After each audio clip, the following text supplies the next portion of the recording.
Sam, we're just right over here.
Okay, all right, it's a done deal. I'll give you two. If you buy 10 pounds of burrs, I will give you. Well, hold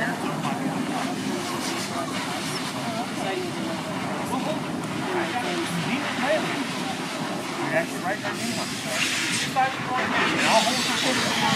I'm going to be here tomorrow, too. But you have to come by probably by 5:30 to pick up before you're done. They'll make a hurry. Just make the trip down through there. You see her before I tell her I'm just kidding. What's your name, man? I'm Zach. Zach, nice to meet you, man. What are you doing? Cute song. Yeah. Is it my imagination, or why don't we get more people? Why are we getting people down here? You got to talk to those courtesy clerks and get them down here.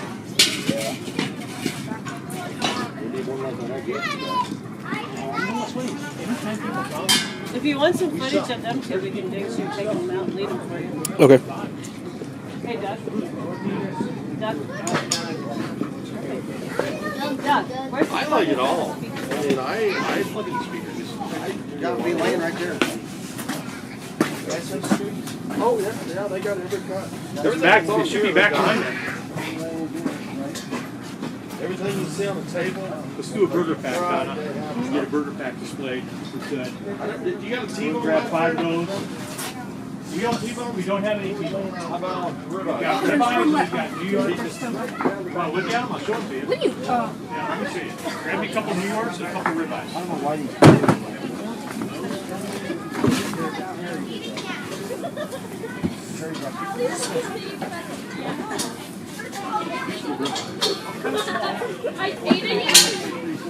These New Yorks are real tiny little fillets. A couple of those.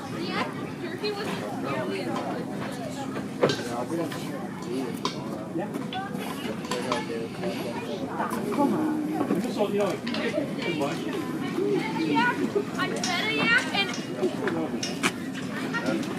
Yeah, come on back. I'll hook you up, okay? Thank you.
It's a little 2-month-old bull calf, Grizz, with Mama Panda. Very cool.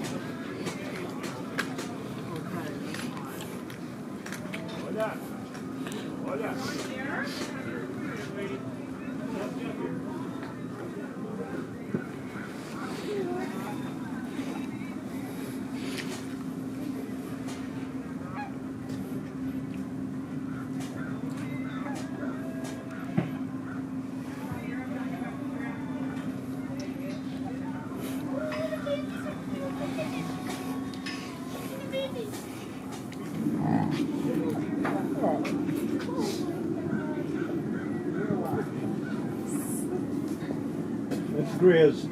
Yeah. Oh, the baby's always cute. So how old is that one? 2 months. Holy. How about this one? She's really small. She's 3 months. 2 and 3 months. But this is 7 years old. That's So mom. she's really small. This is mom, and that's, And this is Dad. that's dad. What's that? Oh.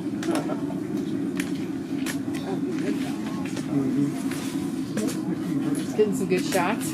I hope so. You know, nobody knows you're back here. I didn't even know you guys were back here. I just know, started isn't that walking. sad? Yeah. This is like the second year they stuck us back here, and nobody no signage, no nothing. Yeah. You know, I guess as an association, the signage we should be thinking should be. We were thinking a couple of pilot kids. You know. Might be changing them. I just got tired of doing the dog Dogs. show, so I'm like, I'm gonna see what's over here. I was like, oh, there's all the kinds of- pens are over here, so I'm gonna go check it out. Exactly. So what we got there is a little bull calf, that black and white. He's 2 months old with his mom, Grizz, Panda's mom. And then next to her is Liberty's Belle. She's 3 months old, and that's Liberty, her mom, standing next to her. And that's Dad That's Dad. with one of his daughters. Oh, wow. How old is he? He is 6 years old. He just went through half a thing of treats with the kids that just came. I bet she's had 50 treats. Yeah, I love those. Yeah. What kind of treats are these? They're just they got a little mineral trace in it and just a little sweetness to them.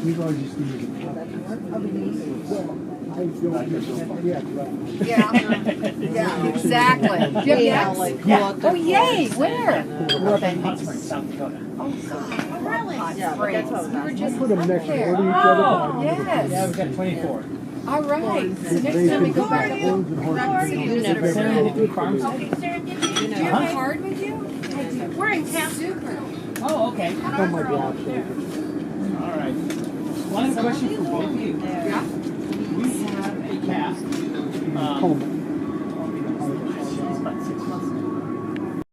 It's a little 2-month-old bull calf, Grizz, with Mama Panda. Very cool.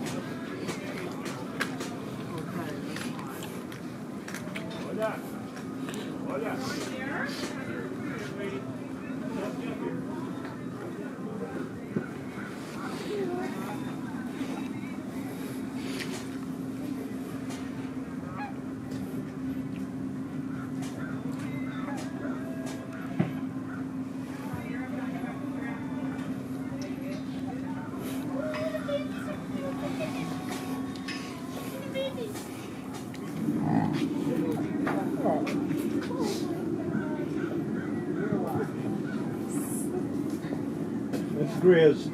Yeah. Oh, the baby's always cute. So how old is that one? 2 months. Holy. How about this one?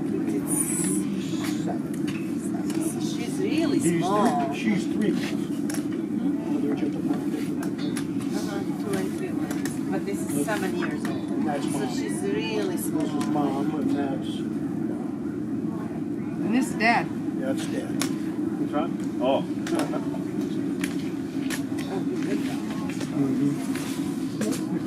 Getting some good shots. I hope so.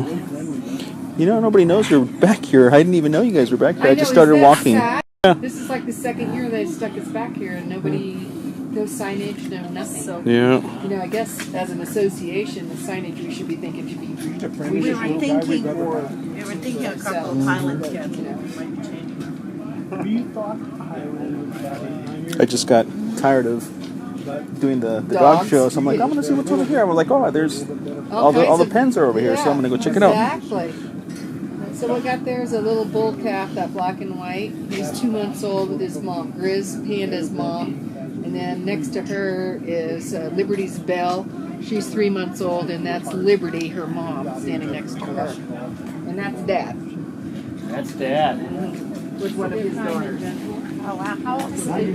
He is 6 years old. There's always an onion one, and they just want to build a freezer. He just went through half a thing of treats with the kids that just came. I bet she's had 50 treats. Yeah, I love those. Yeah. What kind of treats are these? They're just they got a little mineral trace in it and just a little sweetness to them. We've always just needed Yeah. Yeah, exactly. Yeah, like what the- Oh yay! Where? Really? Yeah, We were just Put them next door to there. each other. Oh, Yeah, yes. we've got 24. All right. So next time we go back, you never Serendipity Farms? do you have a card with you? We're in town. Super. Oh, okay. Oh my gosh. All right. One question for both of you. Yeah. We have a calf.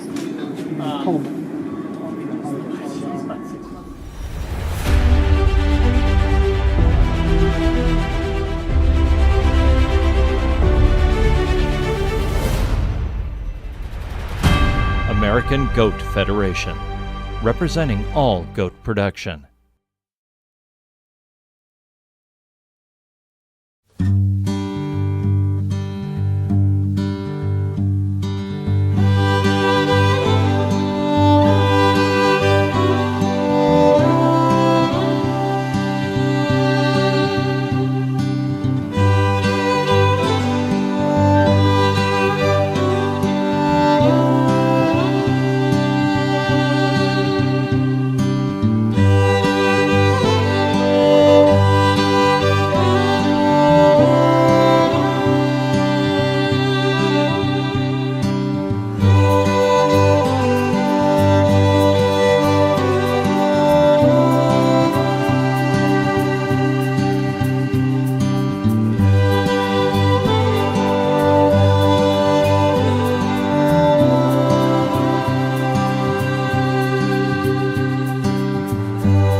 Cattlemen's Texas Longhorn Conservancy, preserving history.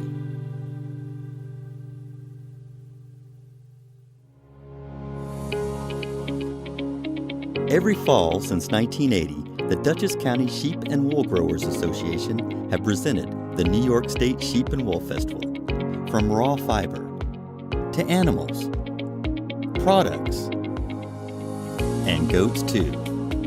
Fiber farmers, vendors, shows, equipment auction, workshops, and even a llama parade. So please join us again in 2023 for the New York State Sheep and Wool Festival. You'll be glad you came. The Suffolk Punch draft horse originated in eastern England, where it was developed to work the region's heavy clay soil. While other draft horse breeds found employment carrying knights into battle or parading before cheering crowds, the Suffolk breed quietly went about its business of getting the work done in the field and forest. The breed has changed little over the years. They are powerful, intelligent, loyal, and tireless, making them the perfect partner for today's draft horse farmer. Over the years, they were carefully protected from crossbreeding to ensure their desirable qualities would not be diluted. A side effect of that defense against genetic adulteration was a smaller population of horses representing the breed. There have never been a lot of Suffolk Punch horses in the world. In the mid-20th century, the breed approached extinction. Today, while the numbers have begun to rebound, particularly in the United States, they remain an endangered species of horse. The nonprofit Saving Suffolk's North Coast chapter was formed to educate the public about this important horse breed and promote its preservation. You can join this mission by making a tax-deductible donation. Visit the website on your screen to find out how. The Suffolk Punch draft. They're the oldest pure breed in the world. When the Romans invaded England, they described the Devon. They've been around ever since, but they have not changed. The Pilgrims came into Plymouth in 1620. 100 people came on the Mayflower.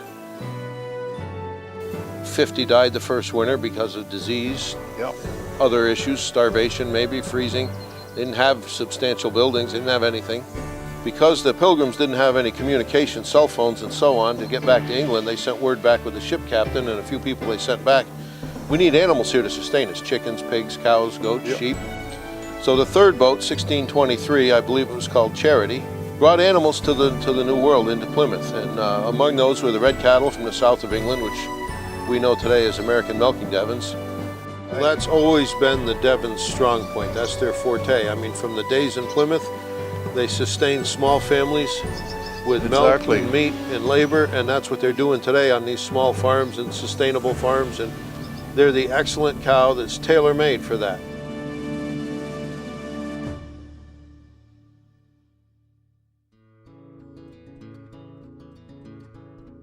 Hi, I'm Joy Daly of Shepherd's Lane of Oregon, and I'm president of the Valley Black-Nosed Sheep Society. Hi, I am Emily Ani from Hidden Valley Ranch, and we're located in Utah. I am the Vice President of the Valley Black-Nosed Sheep Society, and we are here today to tell you a little bit about the society. We are a collaboration of 80+ farms now. Yes. And we're working together to bring the world's cutest sheep to America.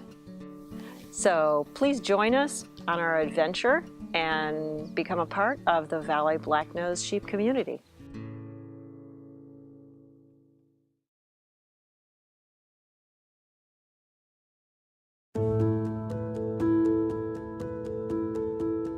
This week is our much anticipated launch for the RE Synergy Foundation, and we chose the National Western Stock Show in Denver, Colorado as our inaugural event. Denver has been a central meeting point for many peoples, cultures, and animals in its history, and has turned into a place that its founders never imagined.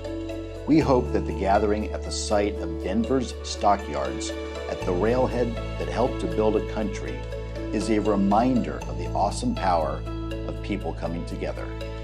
We hope that when you see all the different breeds of livestock this weekend, you will imagine the history and the cultures that they represent.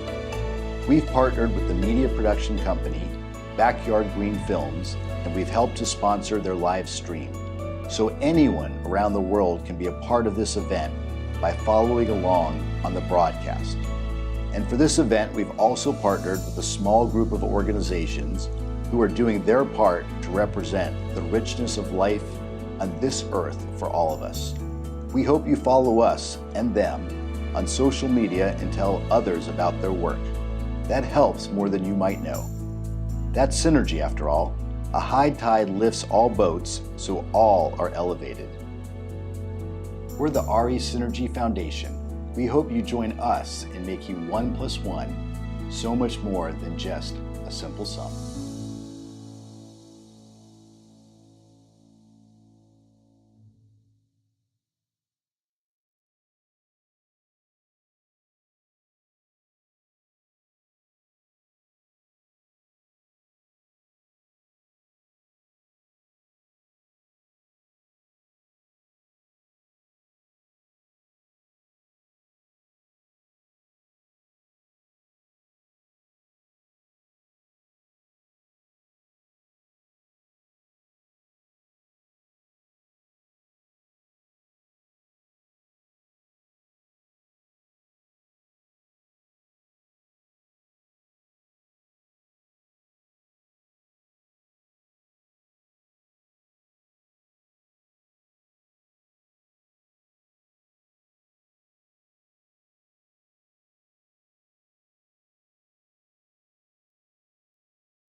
My name is Harley Troyer. And tell me who this gorgeous beast is. This is Major. Major, he's seven years old. And a 7-year-old what? He's a dapple gray percher and gelding. Now, we see these big perchies out here. Most all of them are black, and the dapple grays are so gorgeous. The dapple grays they're getting more rare all the time. And when they're born, they're black. And then as a couple years go on, they start to dapple and so on. They have their winter coat, so this spring when he'll lose his winter coat, he'll be even more dapple. And then as time goes on, when he reaches maybe between 10 and 12, they start to turn white, and eventually they'll be all white. So if you get blasted across social media or on the promotional events here, and you have a team that participates this year, and that same team participates 5 years from now, they might look completely different. They might look completely different. They might say, hey, where'd you get, don't I know it? So yeah, they do change. Yeah, they definitely do. And we've only had this pair for maybe just a little over a month. And they come from Maine. Wow. Maine. Wow. Okay, so are there some parts of the country that have they're more well known for breeding and shipping them out or not, or why do you get them from Maine? Yeah, well, these guys originally came from Minnesota, and then they went to Maine, and then we found them. But yeah, they're probably more breeders in like Iowa and Illinois, Indiana, Pennsylvania, some of those states, Wisconsin, more the Midwest states. Yeah. Are you a Colorado local? Yes, we live here in Colorado. We're about 35 miles north of here. Okay, so that's not in Fort Lupton. Yeah, that's still in the city these days, isn't it? Because Denver's spreading. Pretty much, yeah. So not quite as far as Fort Collins, but down a little bit. Right. Yeah. Okay. So you still get a little bit of weather, but it's not like they're in Minnesota. No, the only big thing was the altitude. They came from sea level in Maine to 5,000 feet, above sea level here in Denver. So you don't really think about that, but these are athletes. Yeah. So they have to adjust to that. So what kinds of things what might you see in a horse that hasn't quite adjusted to altitude yet? Probably maybe the breathing, maybe a little short of breath, maybe type thing. But they've really adapted nice. There wasn't any problems. So do you take them around and tour with them around the country at all? We take them. We like to take them to some county fairs and show them around different areas and do some hay rides. And we like them because the grandkids come over and we might take a hay ride and do some things. And that's why we kind of keep horses around, is the kids and the grandkids. Kind of hopefully to pass things on.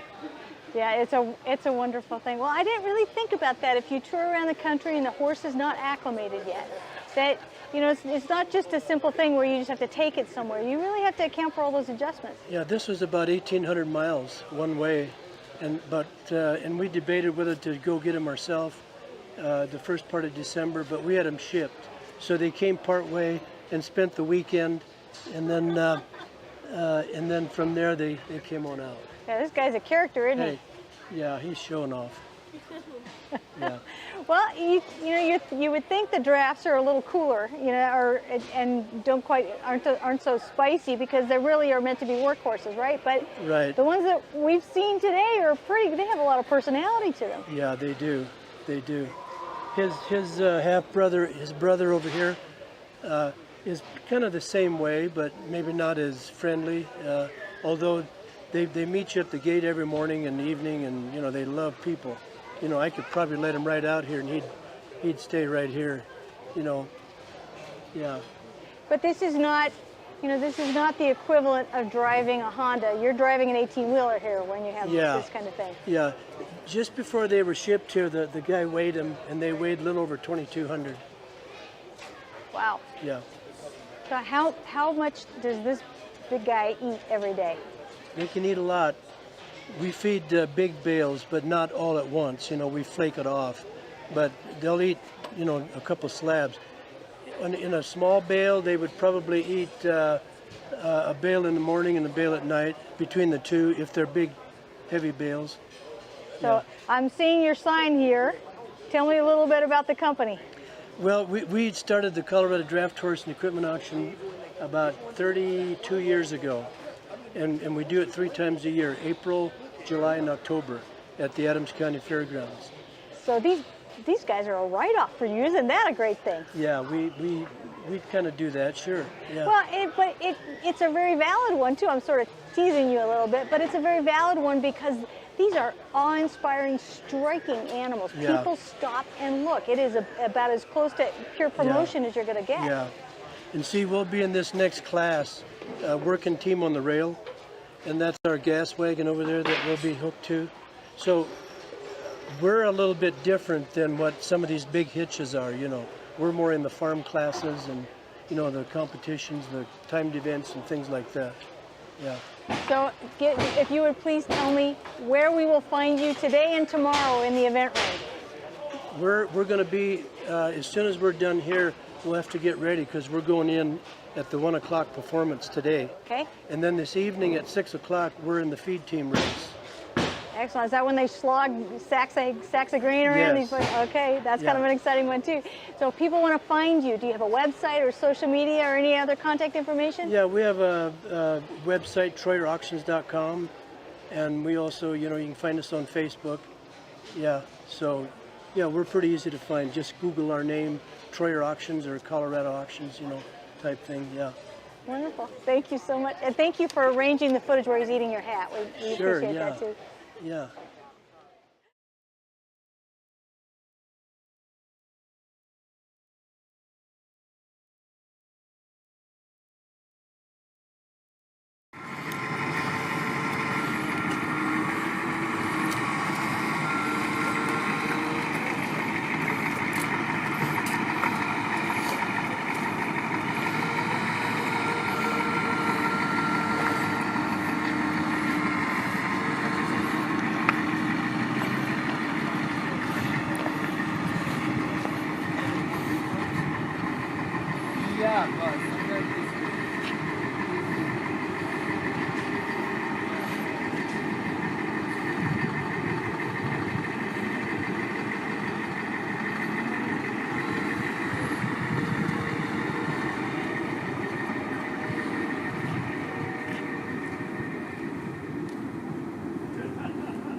Peter, how are you? Hey, Michael, you made it. Good to see you, man.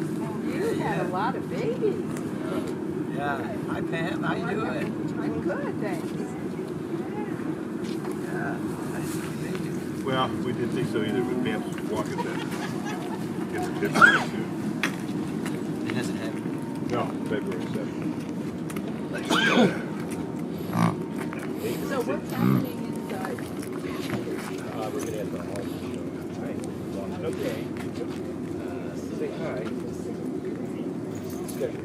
All right. Thank you. Yeah. See this here, I like this. Nice. Got it. The more touching, the better. Well, they're not. These are. We run that, have our golden pull back on our. Oh, yeah. So hopefully we'll have some more gas. Yeah. It'll be good. We can do with it.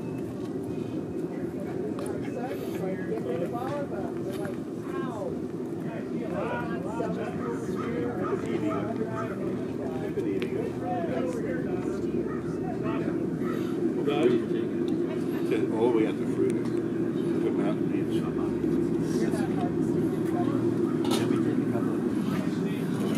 Yeah, they're nice people. But kidding, they're keeping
Head on the top of his head where the white is. The white is. Scratch his head. See? A little big to look underneath there. Okay,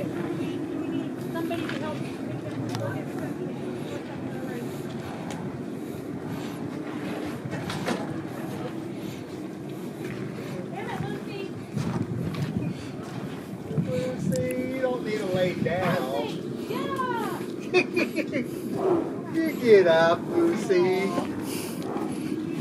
The heart moves. Do we want somebody to take her so I can take one of the boys? I can help. And you want to take Lucy? I can move Lucy for ya. Those two boys can be led together. I have my gloves on. I can help you. Yeah, you can just take this guy. Okay. Yeah, I know. Okay, for Lucy. Yeah, I can take these. I don't think so. So you drag it before you're in. Okay,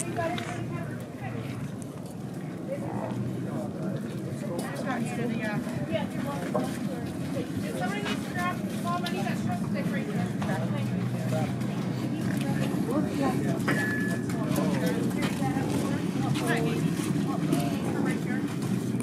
No, I got her. Unless you want to. You want to do it, that's fine. Okay, lady, come on. Stop, here. Come on, sweetie, come on. I know, I'm such a slacker. Let's go ahead, okay, go on in. Quick, look at her. Hey.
Yeah.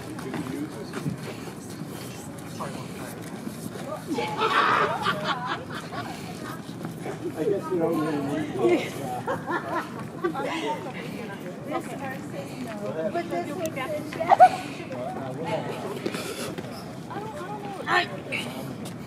boy.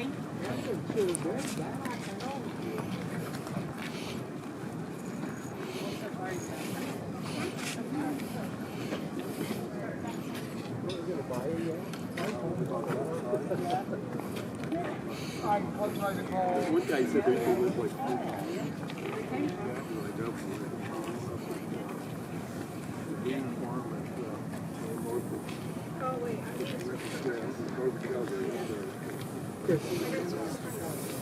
Okay, who all are you showing? Her. Yep. And then each one of the boys. Who's first? Huh? Blake, Kate, Bo, Jody, Lucy. Okay, we've already got Lucy. So Bo, before Van Deer.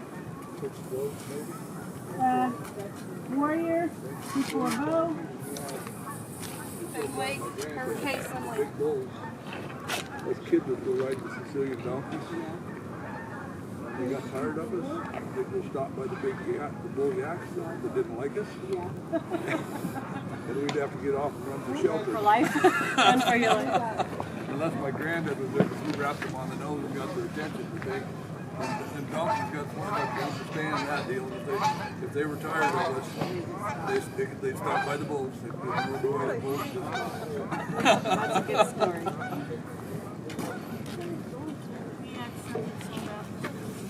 Looks like all of these. We combine them.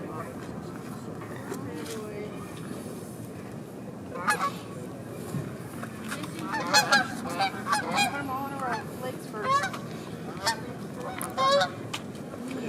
You only need one, right?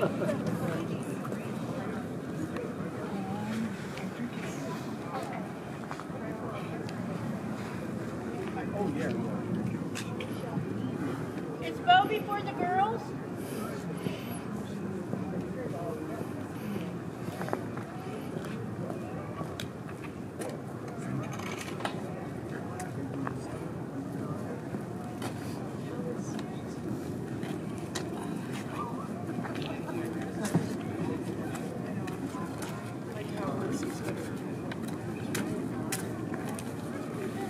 Bo's before John Deere. Yeah. Think like cow? Yeah. All right.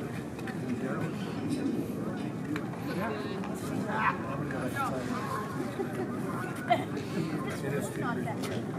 Goodbye, boy.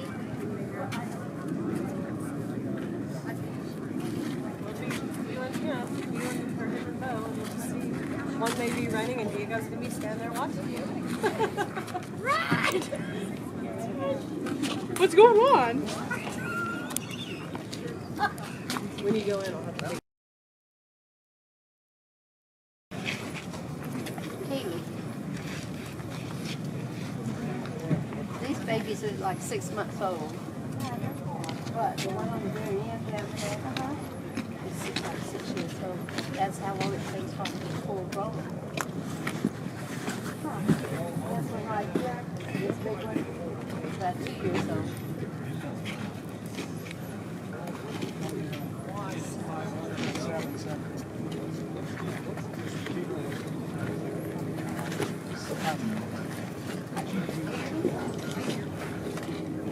Is that a picture of the shoulder?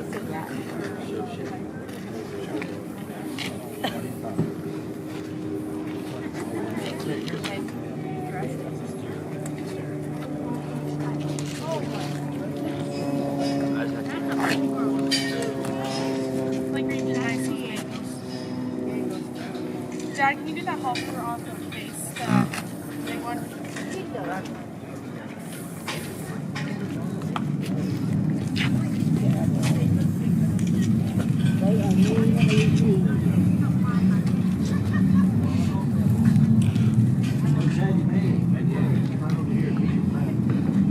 You're afraid of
person to ask.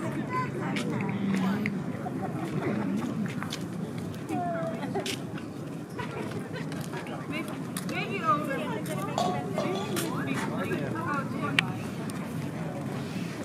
Sorry,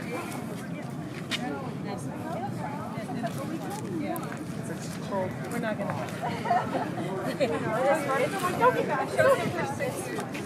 Don't be bad. You do. They all race in cars. What? That's my rodeo mix. I know it. I can figure out what goat tying is. There's basically like 6 poles lined up in a line, and you weave through them. Okay. I have a horse. And the goat tying you do You like you're on your horse, and then you like kind of jump off. Okay. While they're going. Gosh. Did you compete this time? Not here. Yeah. Judge showing that? Yes. What's his name? Diego. Diego? Hey, like his Diego. Chloe. Diego.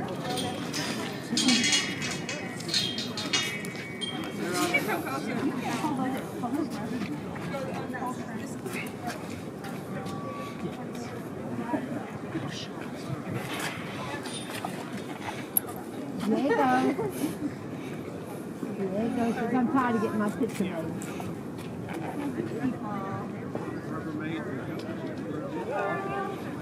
I can't find it.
Hi, would you introduce yourself, please? Hi, I'm Kyle Mortensen. I'm the yards manager at National Western Stock Show. Okay, what does a yards manager do? Initially, I handle all the stalling, so take all the entries as they come in November and the first part of December, and I do the stalling, and then I just kind of manage the flow of the show as it goes. Check on the shows, make sure we've got judges there, announcers, resulters there, ribbons, banners are there, and kind of just the logistics of the show and make sure things are going and flowing and AV's working, lights are working, heat and air conditioning is working, trash is picked up. Holy cow. Yeah. So facilities in general. Facilities in general. Yeah. I've got a lot of support, you know, managers and directors that, you know, if I need AV, I call someone in, you know, audiovisual, or if I need snow removed, I can call somebody in operations. But just kind of the eyes and ears here in this location and kind of representing the livestock office here in the yard. So. Okay, so it's, did you say yard or yards? Yards with an S is how it's always been pronounced. So does that mean multiple? Because this is a huge piece of property Right. here, and you guys have had a really fantastic revamp here. Tell me a little bit about that and how the separation of the yards work and how they work together and all the rest of that. So the yards have always consisted of pens. So we're trying to keep that nostalgia going. So we have over 250 pens here in the yards. They're all very symmetrical. They're 32 by 24 foot pens. Some of our night pens are half of that because they don't really need as much room for a day pen or a night pen. And so we have that aspect of the yard. So they exhibit in their day pens, and then they take them out of those nice fancy dressed up pens and put them in a night pen at night. And then they bring them in our big show arena, the Whitwer Arena, and show them there as a pen of 3 or a pen of 5 or a carload of 8 or 10 or. Pretty fancy arena too. Actually, there's Yeah, 2 of them. two now, of them, aren't it? yeah. Okay, so this building is called what? Let's see. The Mortons. I want to know it. Okay, Stockyard Event Center. There we go. Stockyard event there. Stockyard Okay, Event thank you. Center. So the event center this is a really big deal because anybody who's been here before just remembers all the old wooden pens, which this is what, 3 weeks, this National Western? Yeah. And you have a great deal of movement between the pens and the animals moving up to the show areas. And so this area has been sort of lost in space a little bit, hasn't it? It has been. We've kind of tried to keep things consistent as they were in the old days, but using newer, better facilities. So our old facilities, we had a separate sale facility and a separate showing facility. Now we've kind of joined them together, plus double our showing facility. So we had the old Pepsi Arena. We took the dimensions of that, the seating for that. We doubled it. So we have 2 side-by-side show arenas with double the bleachers we had in the old. Directional sound, so you can have multiple shows at the same time.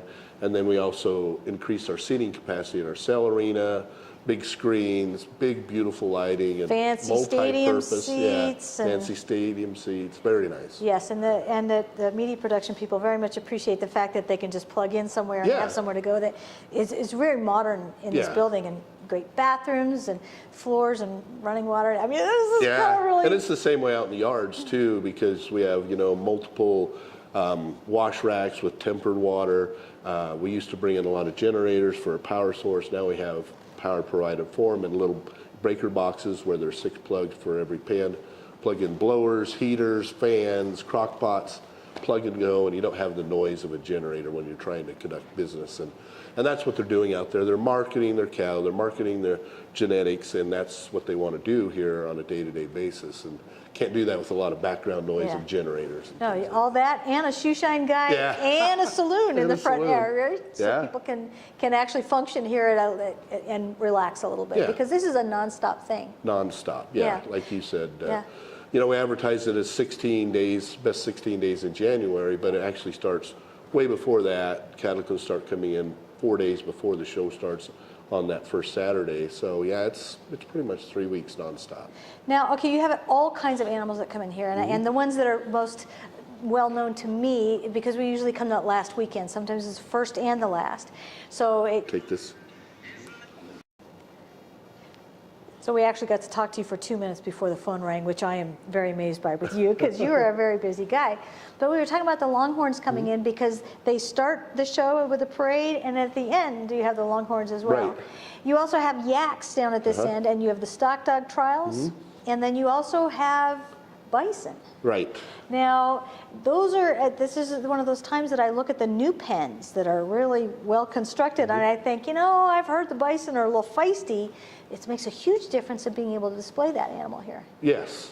So, we kind of transformed a certain area in the old yards for the bison, and when we built the new facility, they gave us approval to have permanent bison pens. So they're taller, stouter, and they're able to handle, basically a regular bison working facility, and that's what we were looking for.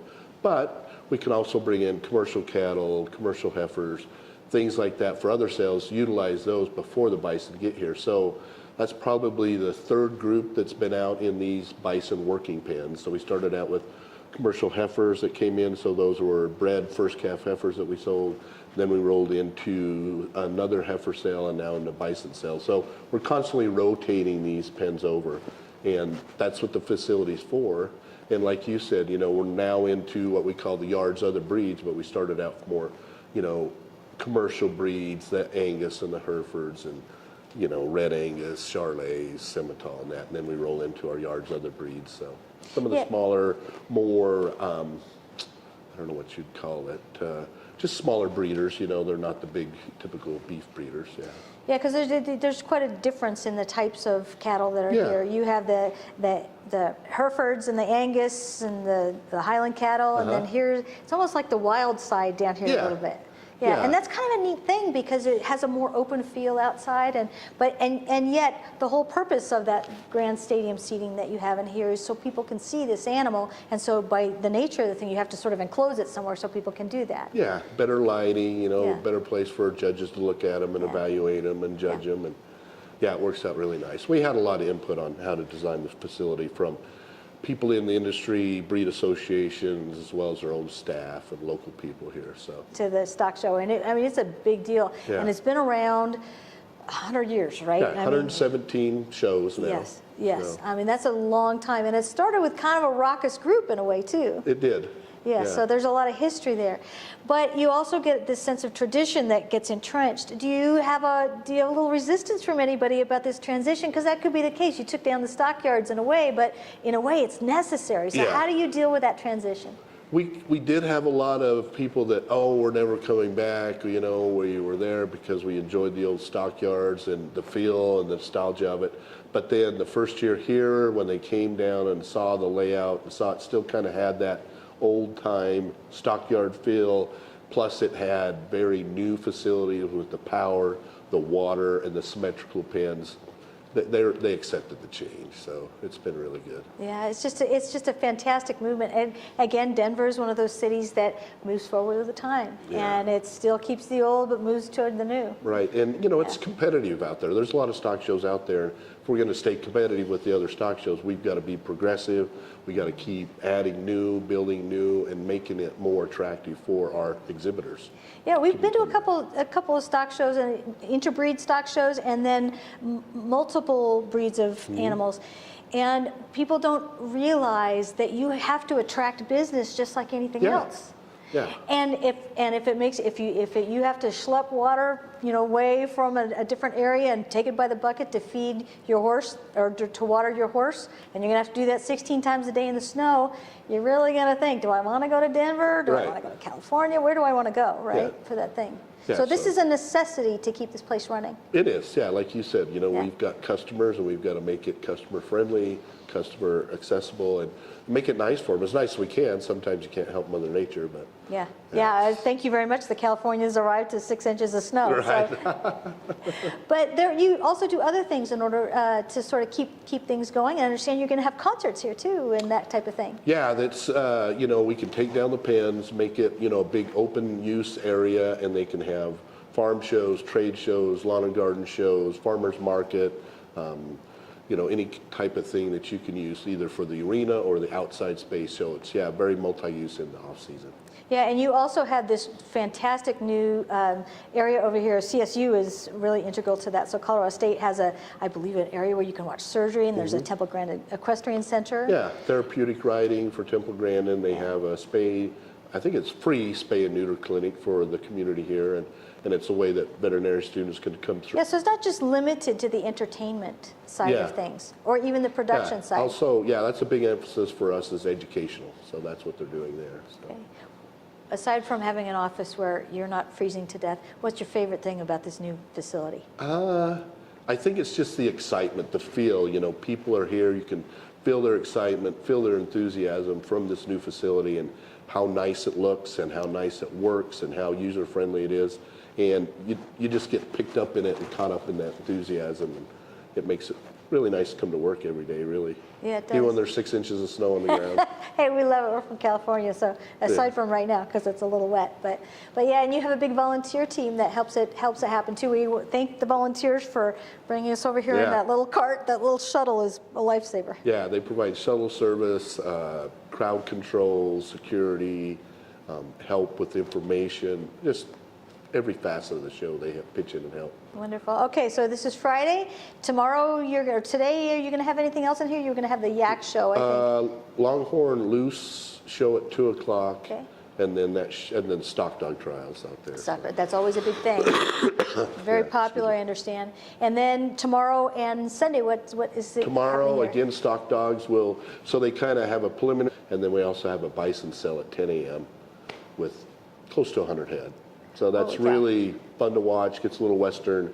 Get those big 2-year-old bulls in there, and they get tails up in the air and snorting and pawing, and it's crazy. I saw them outside just for a minute, just in one of the pens, and I thought, holy cow, that's a whole different kind of ranching. Yeah, Same and different. You know, you can work them with the right facilities, but they're still wild animals. They're not domesticated by any means. Yeah. Takes a while to get there, and a couple thousand years sometimes we get there. Right. Well, thank you so much. I know you're a very busy man, and I appreciate you taking the time to speak with us. It's nice to meet you this is a beautiful facility, and we appreciate you kind of giving us a little spot over here. Oh, you're welcome. In the heated room. Right.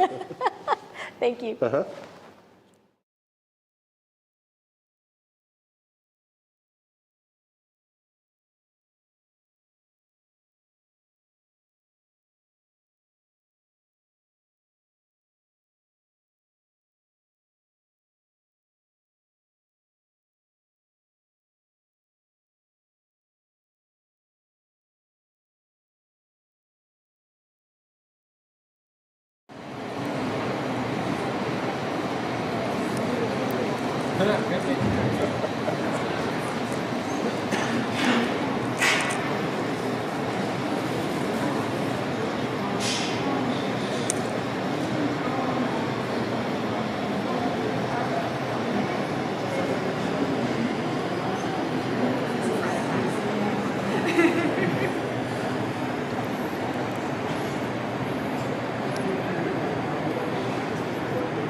They're coming.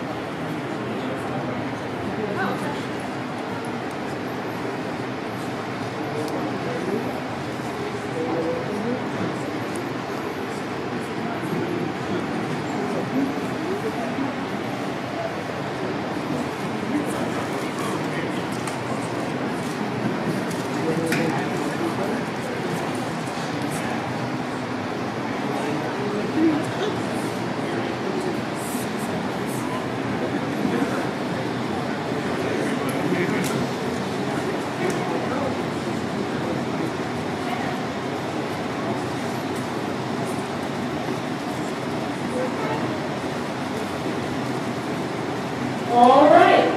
Hello, everybody. My name is Jenna. I'm from Silver Cup Farm on the East Coast of New Jersey. And welcome to this year's 2023 Yak Ultra Show. The first class up is our spring female calves. We have first coming in here, SPY Doma. And right behind her, we have SPY Mom.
As they make their round, you can tell that there's different color variations.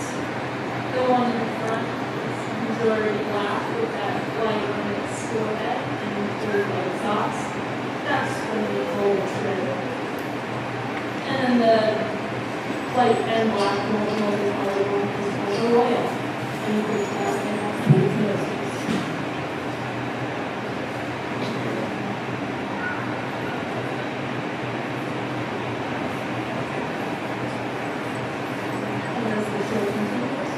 Different types of coats. Some are woollier than others. Some are silky. And we'll see some more color variations as well.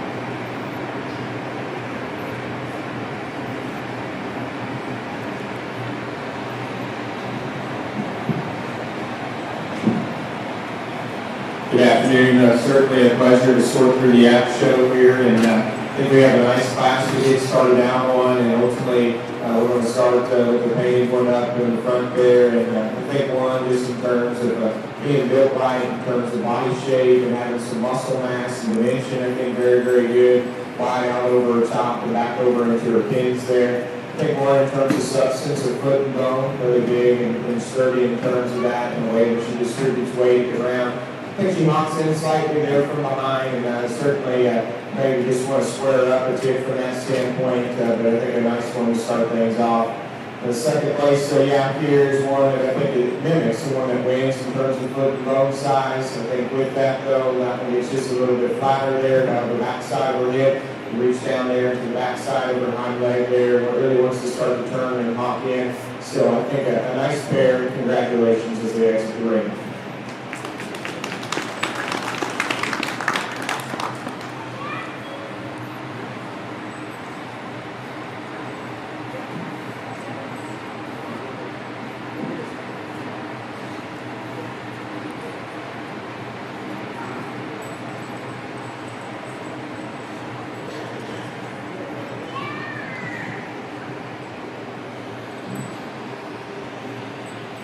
Let's give them a warm round of applause as they exit our first and second place winners for the spring female calves. Next up we have coming in the arena is our summer female calf category.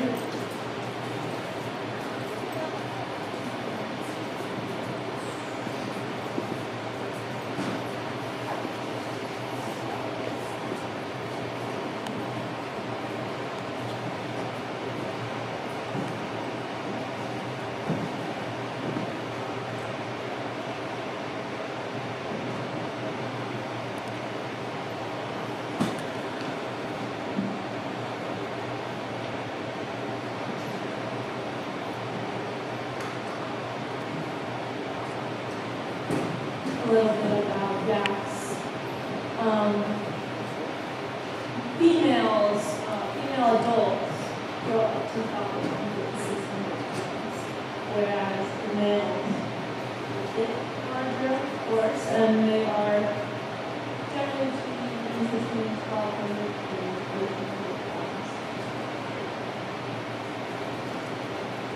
Both females and males have both calf horns.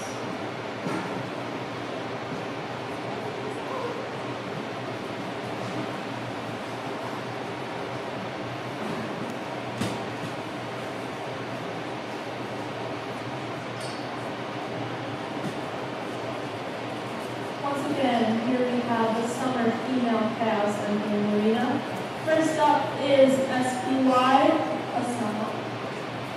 And right behind is SPY, Archie.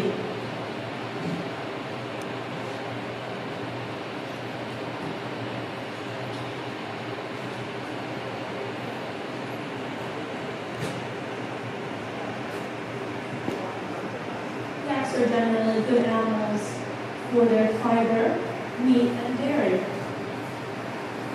They also have the same gestation as humans.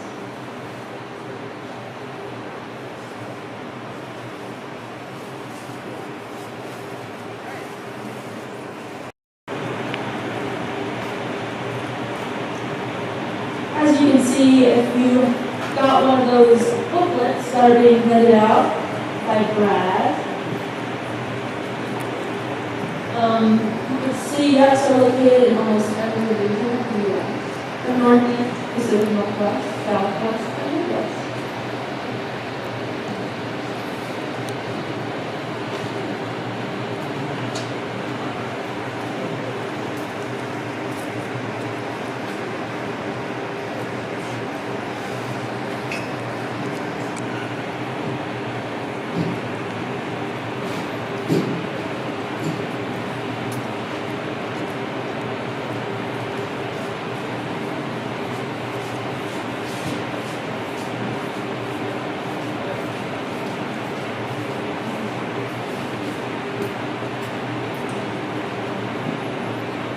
Once again, here we have a royal with black and white on pink nose.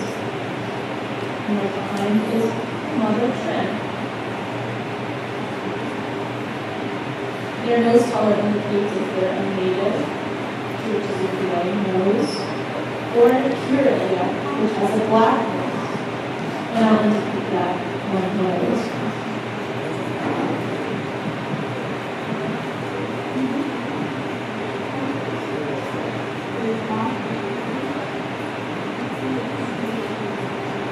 another good class here is to work through calves and ultimately come back and use the oil to win this particular class. And I think one that just starts up high in terms of more muscle mass and volume out the backside of her shoulder there in the way that she transitions back out to her hip. I think good in terms of some foot and bone and some feature there in terms of substance at the ground. Probably one that gets just a little bit more round in terms of her hip shape, the way that she transitions at times can really pick up right down in terms of her pastern. But I think that one just in terms of body shape and dimension and volume, so sure that to go ahead and win. Follow up there with the trim there in second, and I think one that good in terms of coat. I think one that's good in terms of having some lower rib shape and some sweep from that perspective. I think one that has probably just a little more angulation there at her hop. At times that one just gets a bit too flat when we step in behind her relative to the one that wins. That one just starts to give up some added mass and volume. Nice pair, congratulations.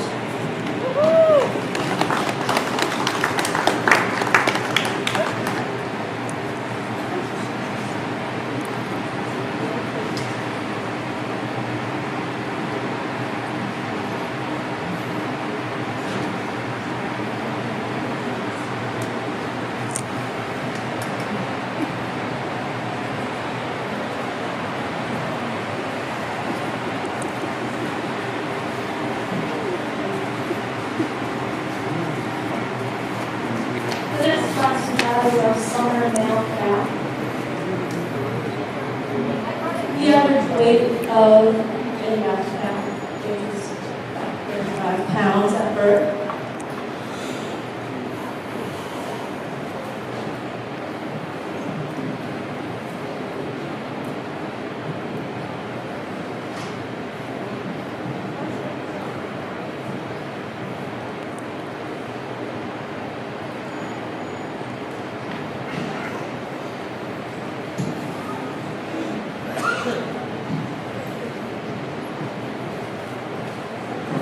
Our sperm male calf, SPY family.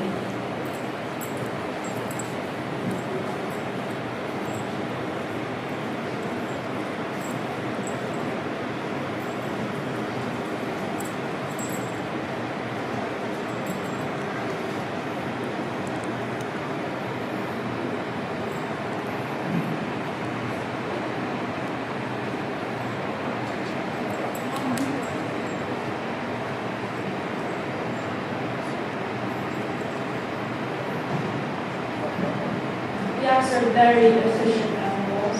They're efficient grazers, they're very hardy.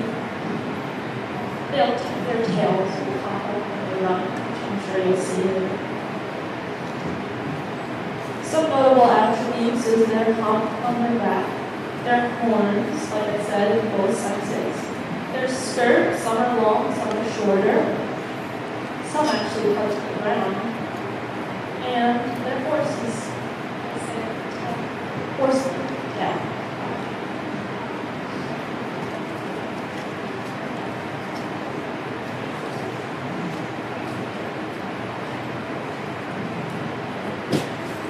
There's plenty of things you can do with their fiber.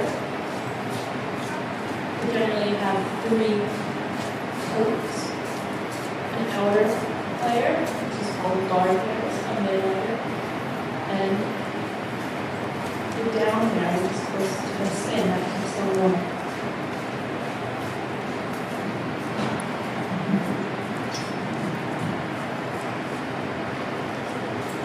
Just a single entry here, but I think a nice male calf for sure, and one that just in terms of being body shape, I think good. I think good in terms of upper, middle, and lower rib as we read them there. Read in terms of chest and read into the rest of the body and he correlates there just in terms of the muscle mass and volume that he presents. Good in terms of some substance there at the ground. Probably one that just wants to toe out ever so slightly up front. You can see him maybe just wanting to get on the outside of his toe wall there. Probably one just squaring up just a bit there from the top from behind as well. But a nice single entry. Congratulations.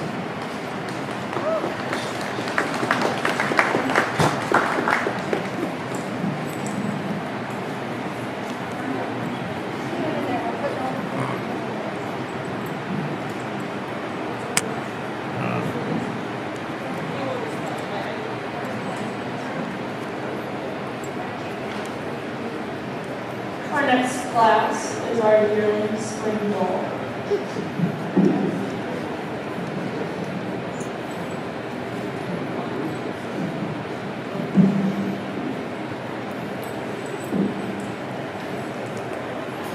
Okay, you guys, I'll go back in, okay? I'll get blue ribbon and go back in. They're doing grand champion. We thought we'd get the caps out.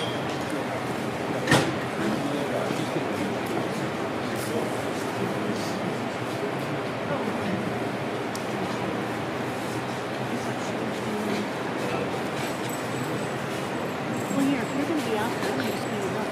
Oh, go ahead. Exactly.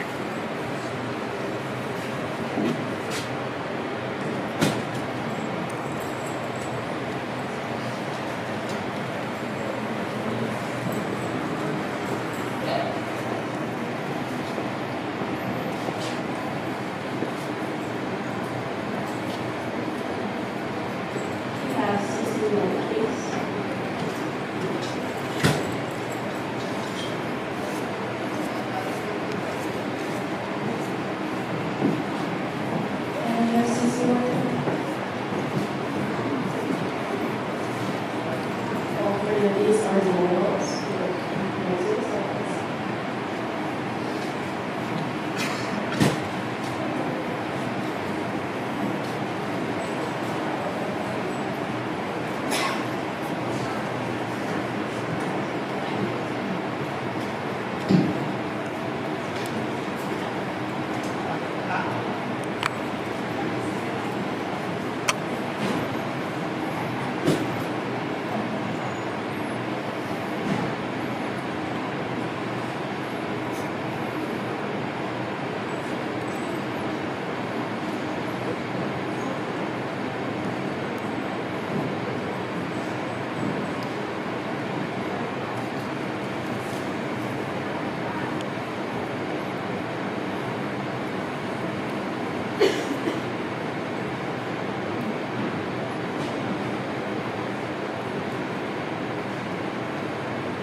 Bring our three class winners out from our CAP champions, and I think as we go to figure out a grand reserve here in the CAP division, again, just three really nice class winners, and we'll run through them real quickly so that you have an idea of at least what I see and some attributes that I like, maybe some things that I alter, but we come out and we have the blue cap there that came out of that class, and you know, again, just some of those same things ring true. Big in terms of body shape and in terms of upper and mid rib. Ray transitions back out through his hip, good from that perspective. Good in terms of foot and bone. Some of those same things ring true that we talked about is maybe just some front end posture in a way that we're assembled there. Perhaps maybe you just want to knock back just a little bit in terms of shoulder blade and that relax the knee up in the pasture just a little bit, square up in terms of those front toes, stepping behind them, maybe just want to square them up just a little bit from off the ground. That's still certainly a lot of mass and volume there. CAP class champion that comes out here in the center is one that his body shape is very, very good. We talked about substance in that particular one. Very good in terms of feet and legs, the way that one comes down out of the shoulder blade, down to her knee and to pastern. Good from that perspective. Really just heavy duty and just kind of heavy structure is another way that I describe that. good in terms of body shape. Like the levelness on top and the way that that one sits in terms of the spine, back out through her hip. I think it's good from that perspective. Still probably would square up right there in terms of her hop placement when we step in behind them. But regardless, I like that one. I think there's a lot of value. Come back to the other row that stands here in the back of the lineup right now. Just a little more immature in terms of appearance at this stage in the game, just in terms of body shape, but still yet you can read some muscularity and some power. It's still it's set into it. Certainly like that in terms of some hip and hind leg angle and being able just to have some reach and flex there. Probably just a little bit more conventional in terms of the shape of hip. Probably one that just wants to hop in just a little bit, like we talked about. One that just gets a little more immature in terms of body shape at this stage in the game. Come out and select your cap champion. In my mind, there's one that suits me really well. That's one in the center of the ring will be your cap champion. Congratulations.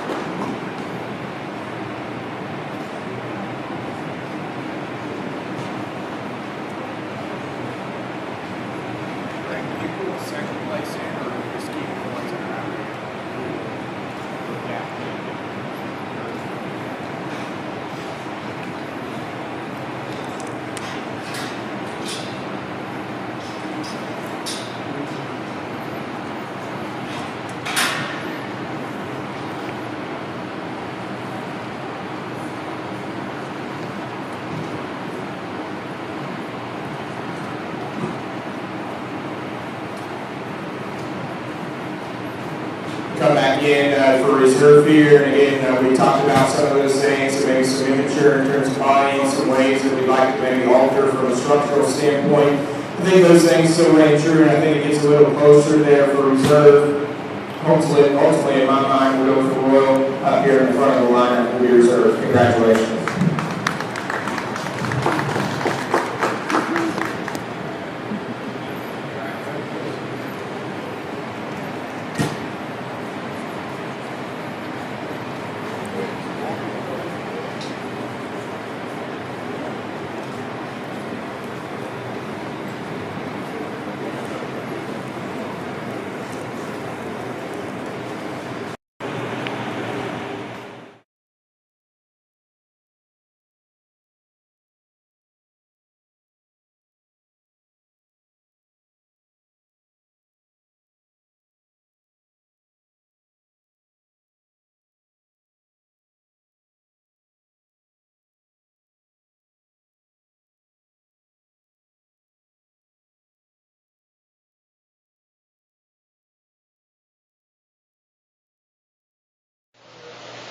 So would you introduce yourself really quickly? I know we sort of jumped on you in the middle of this, but I'm Audra Saylor Hall with Clearwater Spring Highlands in Colorado.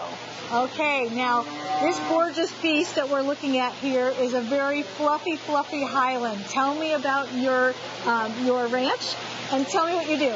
Okay, well, we raise purebred Highland cattle. We've been doing this for 20 years. Been showing down here at the stock show for 20 years. And so right now what Shane is, this is Rita. She is about 7.5 months pregnant. So we'll see how she does in the show ring. She's like very not having this. But right now what Shane is, this is my husband Shane Hall. He's just getting her ready for show, getting the shavings out of her hair, fluffing her up a little bit. We keep it to more of a more traditional kind of look of a Highland rather than a fitted Highland. Because we don't really know how to fit and stuff like that. We're not against it or not for it. You know, we like the natural Highland, but we understand how things change. Well, one of the beautiful things, when I stopped past this booth earlier, the fans were going on the cattle because obviously they're used to being outside. The fans were going, and the breeze was blowing against this gorgeous fur, and it was just beautiful. It's almost poetic watching the fur move in the breeze. Yeah. And when I say fur, it's hair, obviously, but it looks like fur, doesn't it? Yeah, it's fur and hair, I guess you could say. So what would you consider her hair color be? Is she a fawn? She's done. She's done. And that's that beautiful darker undershade to her coat. with Yeah. the blonde on top. Now, obviously they come in the red, and is that what you would call it, a red? Yes.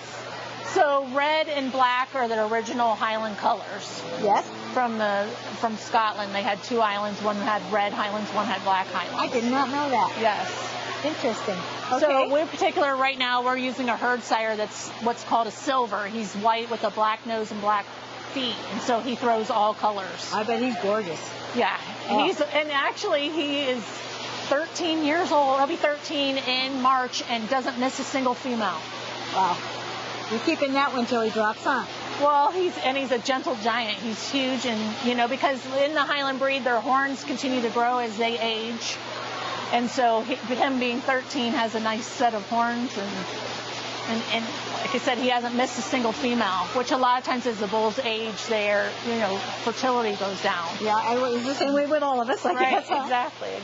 So for people that don't know about Highlands, tell me a little bit about the characteristics. They obviously are horned, male and female. Right. And they are, the breed itself is docile. We do every once in a while get a diva or something like that. So breeders out there, if you're just looking for a pet or something like that, I would highly recommend a steer because they don't have the hormones running through, and steers can be very lovable. Where a female, she's for breeding and she's going to protect her calf and do whatever. We have a lot of new breeders that get into it and they just want pets. So they're not even real breeders, they're just pets, and they think they want a female. I would highly recommend a steer. But is that one of the things that makes them great for a family cow or a cow for a small rancher that doesn't want a lot of work in their animal? Because if she's protective of her calf, you don't have to do it for her. And I can tell you about the Highland breed that we've been breeding them for 20 years, and we've only had to assist a handful of times. So that's what's great about this breed is that they are very hands-off. So great, easy calving then. I had heard somewhere from one of the members that they can drop in the middle of winter. It's not great for them, but they'll still be there in the morning. Yeah. Fantastic. Okay, so there are horns, a male and female, and that black tip on the end of the horn is that's just a gorgeous look. Yeah, I don't know enough. I don't know what caused that because not all of them have the black tip.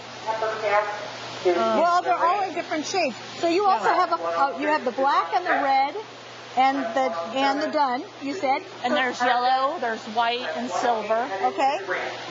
I've seen those. Are they fawn? Is that like the white? Would be considered the white?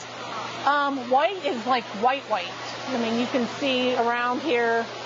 And then you have a yellow, which is like in between. He's almost like a yellow. It's like a light red in between a red and a white. This is just such a gorgeous look. Now these, like you mentioned before, these are beef cattle, and they're stockier. They're lower to the ground and kind of a boxier body, right?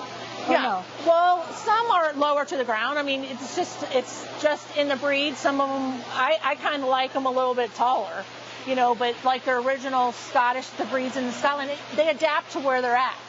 In Scotland, they needed short legs to climb the hills and whatnot, where in, other areas they, to compete in shows and stuff, you want them to be a little taller, a little longer loined. I prefer a longer loined animal. You get more meat because I have a meat business as well as a selling breeding stock. So you said you're in Brighton, Colorado? Yes. Okay. I'm looking at your sign, Clearwater Highlands in Brighton, Colorado. They are beautiful. So they are. I mean, as we very well know, we got 6 inches of snow here the last couple days. Yes. So they are even shaggier right about this time of year, I'm assuming.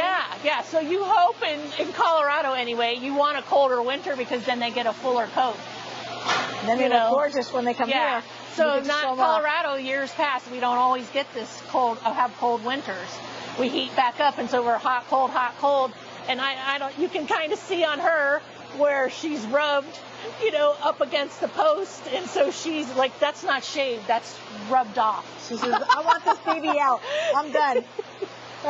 Well, she's still beautiful. Absolutely. Yeah. She's letting him know, isn't she? I already kind of did that.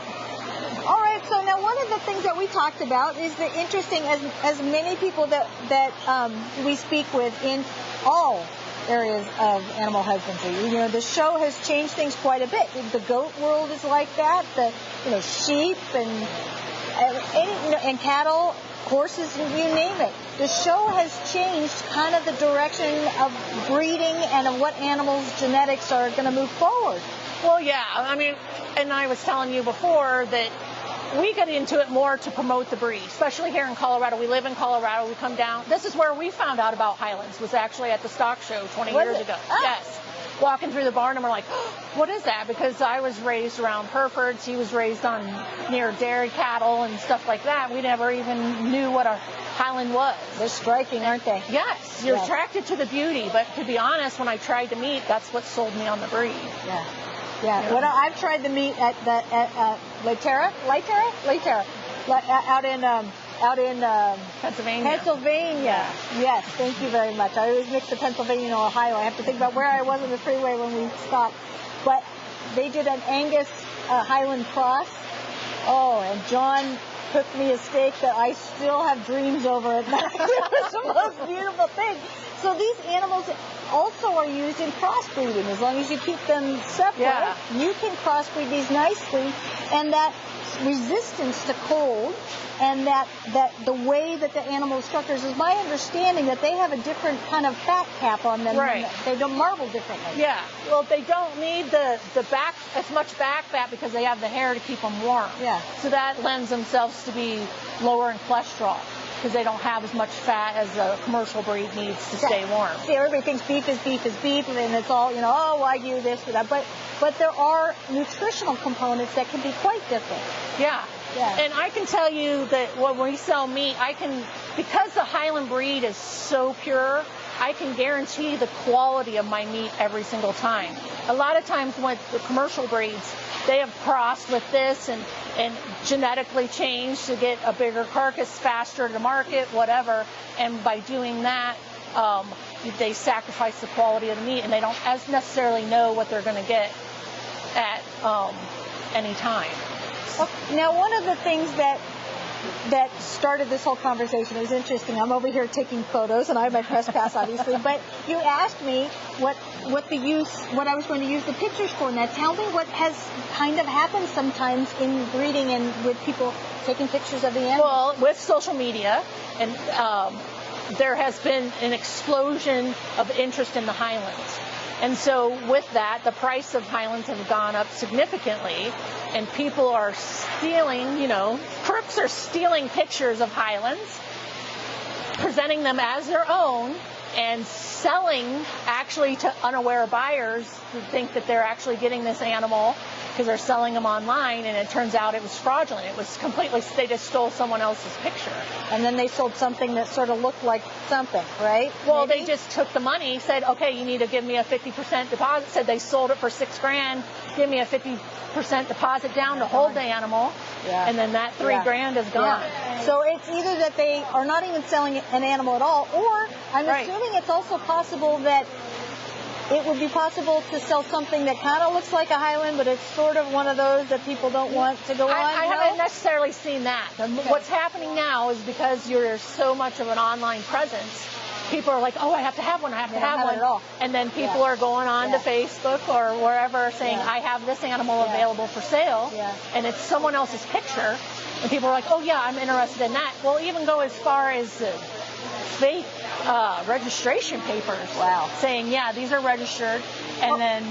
No, that makes perfect sense. Okay, so obviously they can either go to this, I'm going to just post your website here, www.cshnaturalbeef.com, cshnaturalbeef.com, if they want to find yours, one of these gorgeous things. But if they wanted to say, I really want to make sure I have a registered animal and it's a reputable person that is selling it, what is the organization that they would go to, in your opinion, that might help them out? Is there one? Well, if for a registered animal, you want to go to the American Highland Cattle Association. They call that AHCA? Yes. Okay, yeah. Yeah, and they would be able to tell you if the animal's registered, but that's still not going to protect them if they have a picture and they send a deposit. Yes. So both of those things are very necessary to make sure it's reputable. And in the industry, it is such a small world that I think that if you can ask around about the parties, it's a really much better thing Ask because them for everybody knows references. everybody. Yeah. Yes, that's a great point. So references. So go to the registry, ask around, ask for references, and maybe I would assume that if I wanted to buy something this large, you almost want to see the place where I would. If I was you, I would want to, and I always ask for a video. Send me a video of that animal walking because you want to see that it's structurally correct. If you're going to put down a deposit, you want to make sure that that animal is what you are really looking at. So that's what I ask for. With the phone usage that we have now, you could say, Mr. Smith, have your farmer go out there in the field and do a video in front of the animal saying, Mr. Smith, this is this animal. Walk it back and forth. That's much do a video call, Yeah, that's a fantastic idea. Yeah, and then that way at least you kind of know that they have it. Yeah. Yeah. And then you also, to protect you, there's several auctions a year all across the United States within so that's our main, American Highland Cattle Association is our main national association, and we have, of course, an auction here.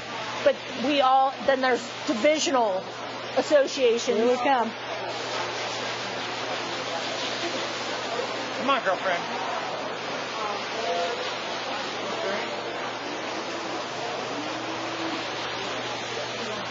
I'm sorry about the divisional. Yeah, so we have divisional organizations that actually have their own auctions a lot of times, several times a year. So you can usually find some sort of auction, and that way you know that that is an animal that's truly for sale. That's just a beautiful animal. Absolutely gorgeous. So I got to ask, I'm seeing the red hair on you. Do you have Scottish lineage at all in you? Yeah, Scottish and Irish way back. Okay, yeah. so did that have anything to do with why you not at first? Actually, the hair did attract me to it, and I actually came to the stock show. I felt it, and I said, "Oh, I can take care of that. It's kind of like mine." Yeah, mine was, once upon a time, mine was like that too, but not now. But yeah, they're beautiful, and you see them on the high, just the shots of them in the Highlands, and just think, I want to go there. That's just beautiful. Yeah. That majestic animal has been around for how many 100 years? Well, actually, they're the first recorded breed in America. Really? Yes. Really? Yeah. We're going to have to talk to the Longhorn people about that. Yeah, well, the first recorded breed. So when they registered it in the United States, of bringing it over from Scotland. Oh, the registry. Okay, Yeah. now that, yes. We're recorded in America, though. The first, before Angus, before any of the other breeds. Wow. Wow. Well, it's just a gorgeous, gorgeous piece. So this gal is going to be in the show in, what, a half an hour or an hour from now or so? She'll be in the senior heifer class, so it's just how fast they're going. Okay, so she's in a really big class. So they have the show and the sale. Tell me the difference between those two things, because the show is today and the sale is tomorrow, right? So not everyone that participates in the show is in the sale. So people can show their animals and then opt to sell them. So there's only a fraction that are sold. Okay, so you might say, I want the ribbon, but I don't want to sell my animal because that ribbon's going to help me get a little more from my breeding. Yeah, you can say, she goes, you know. Or you say, I don't care about the show, but this one needs to go, and this is the best place to sell it. Well, I would hope that people wouldn't bring their junk to sell down here, to be honest. True. You want to be able to, as a breeder, you want to sell a quality product because then the person's going to get the reputation and come back. Yes. Right? But I will say that I have talked to people that raise animals that say, you know what, I've decided I just like the reds. I only want reds, and so I got to get everything non-red out of my genetic line, or it's going to keep coming back. And so it's not necessarily a junk animal; it's just not what I want at the moment. Right. Yeah. As breeders, you want, and when I sell something, I want the person I sell it to be successful. Yeah. So I was given a mentor when I first bought my cows.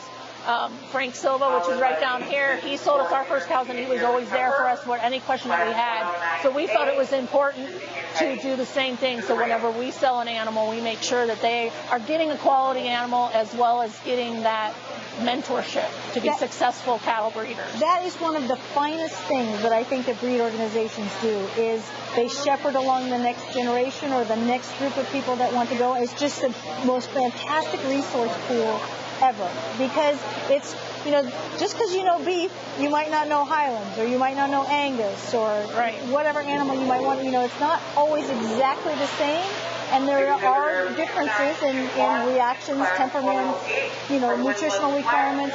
So I think that's a wonderful thing. Fantastic. Okay, so I've pestered you long enough today. I so appreciate you letting us speak with you, and I wish you luck. All right, in your show, because she is absolutely beautiful. Yep, she's we don't feed up our animals. Everyone gets the same feed. We're kind of all natural, We're here to promote the breed more so than to win the ribbon. I think that's a fantastic thing. Yeah. Thank you so much. You're welcome.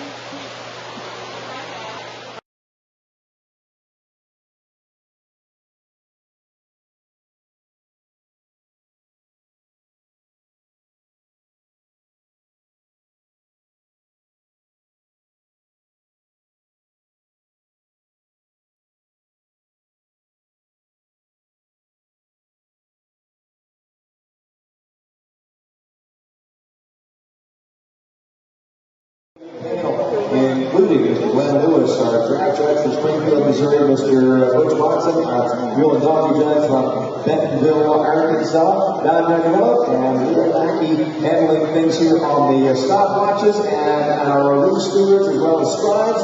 We are set to kick things off on Brian Littlefield, along with Paul Greenrich. We'll be taking you through the runs here, and we'll start things off by introducing to you on the left-hand side of the house, which I'll commentate on throughout the course of the afternoon. We're here, Alice M. Queen, and Brandon Hart is driving here today. I'll be number 149. Paul, who's on the right? And lot 155, Owen Cash, J.C. McDonald on the lines. We're down over here, hook onto this wall, lean through those noses, go around the barrels. Let's get a little bit of head-to-head on your back through the house. This should go quickly.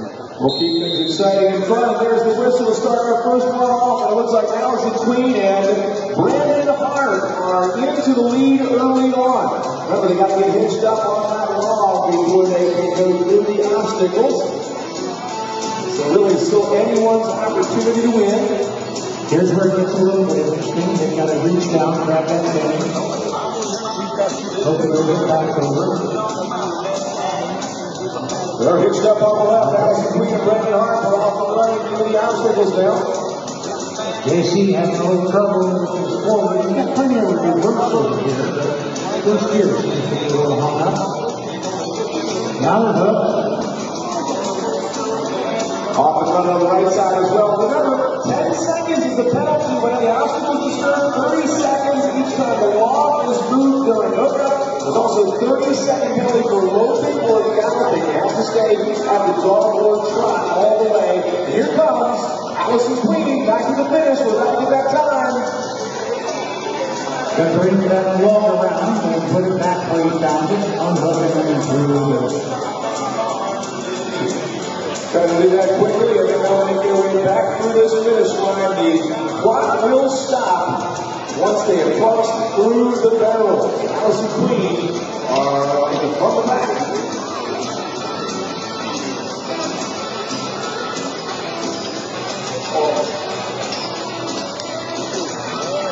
All right, time coming in just a moment here for Alice and Queen. Colin Cash there, still working their way back to the finish.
Here, if I film you a little bit.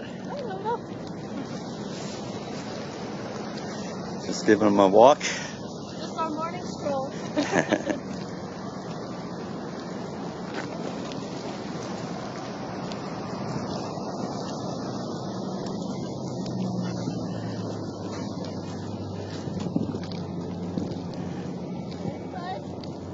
Grab some more pictures, gotta get some exercise.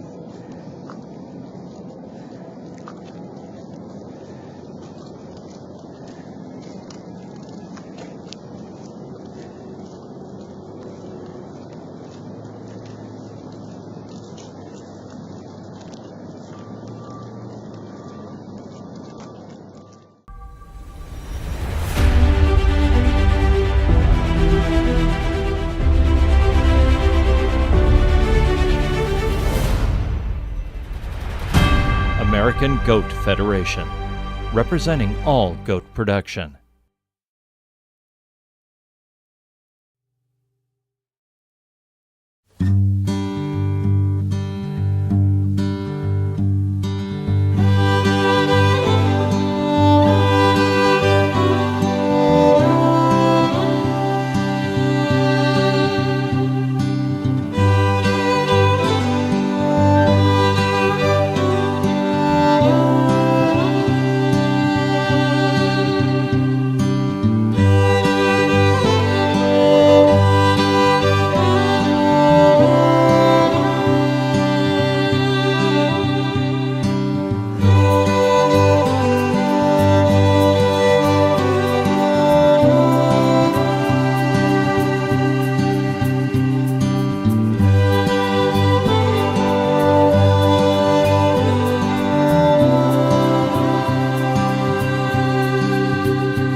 Cattlemen's Texas Longhorn Conservancy, preserving history.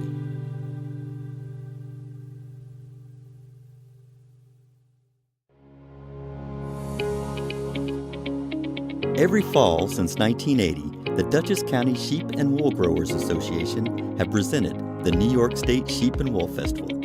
From raw fiber to animals, products, and goats too. Fiber farmers, vendors, shows, equipment auction, workshops, and even a llama parade. So please join us again in 2023 for the New York State Sheep and Wool Festival. You'll be glad you came. It originated in eastern England, where it was developed to work the region's heavy clay soil. While other draft horse breeds found employment carrying knights into battle or parading before cheering crowds, the Suffolk breed quietly went about its business of getting the work done in the field and forest. The breed has changed little over the years. They are powerful, intelligent, loyal, and tireless, making them the perfect partner for today's draft horse farmer. Over the years, they were carefully protected from crossbreeding to ensure their desirable qualities would not be diluted. A side effect of that defense against genetic adulteration was a smaller population of horses representing the breed. There have never been a lot of Suffolk Punch horses in the world. In the mid-20th century, the breed approached extinction. Today, while the numbers have begun to rebound, particularly in the United States, they remain an endangered species of horse. The nonprofit Saving Suffolk's North Coast chapter was formed to educate the public about this important horse breed and promote its preservation. You can join this mission by making a tax-deductible donation. Visit the website on your screen to find out how. The Suffolk They're the oldest pure breed in the world. When the Romans invaded England, they described the Devon. They've been around ever since, but they have not changed. The Pilgrims came into Plymouth in 1620. 100 people came on the Mayflower. 50 died the first winter because of disease, other issues, starvation, maybe freezing. They didn't have substantial buildings, didn't have anything. Because the Pilgrims didn't have any communication, cell phones and so on, to get back to England, they sent word back with the ship captain and a few people they sent back. We need animals here to sustain us, chickens, pigs, cows, goats, sheep. So the third boat, 1623, I believe it was called Charity, brought animals to the New World, into Plymouth. And among those were the red cattle from the south of England, which we know today as American milking Devons. That's always been the Devons' strong point. That's their forte. I mean, from the days in Plymouth, they sustained small families with milk and meat and labor, and that's what they're doing today on these small farms and sustainable farms, and they're the excellent cow that's tailor-made for that.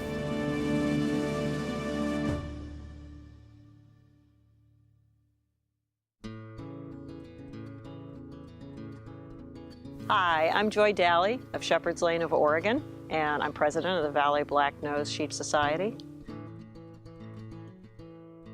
Hi, I am Emily Ani from Hidden Valley Ranch, and we're located in Utah. I am the vice president of the Valley Black-Nosed Sheep Society, and we are here today to tell you a little bit about the society.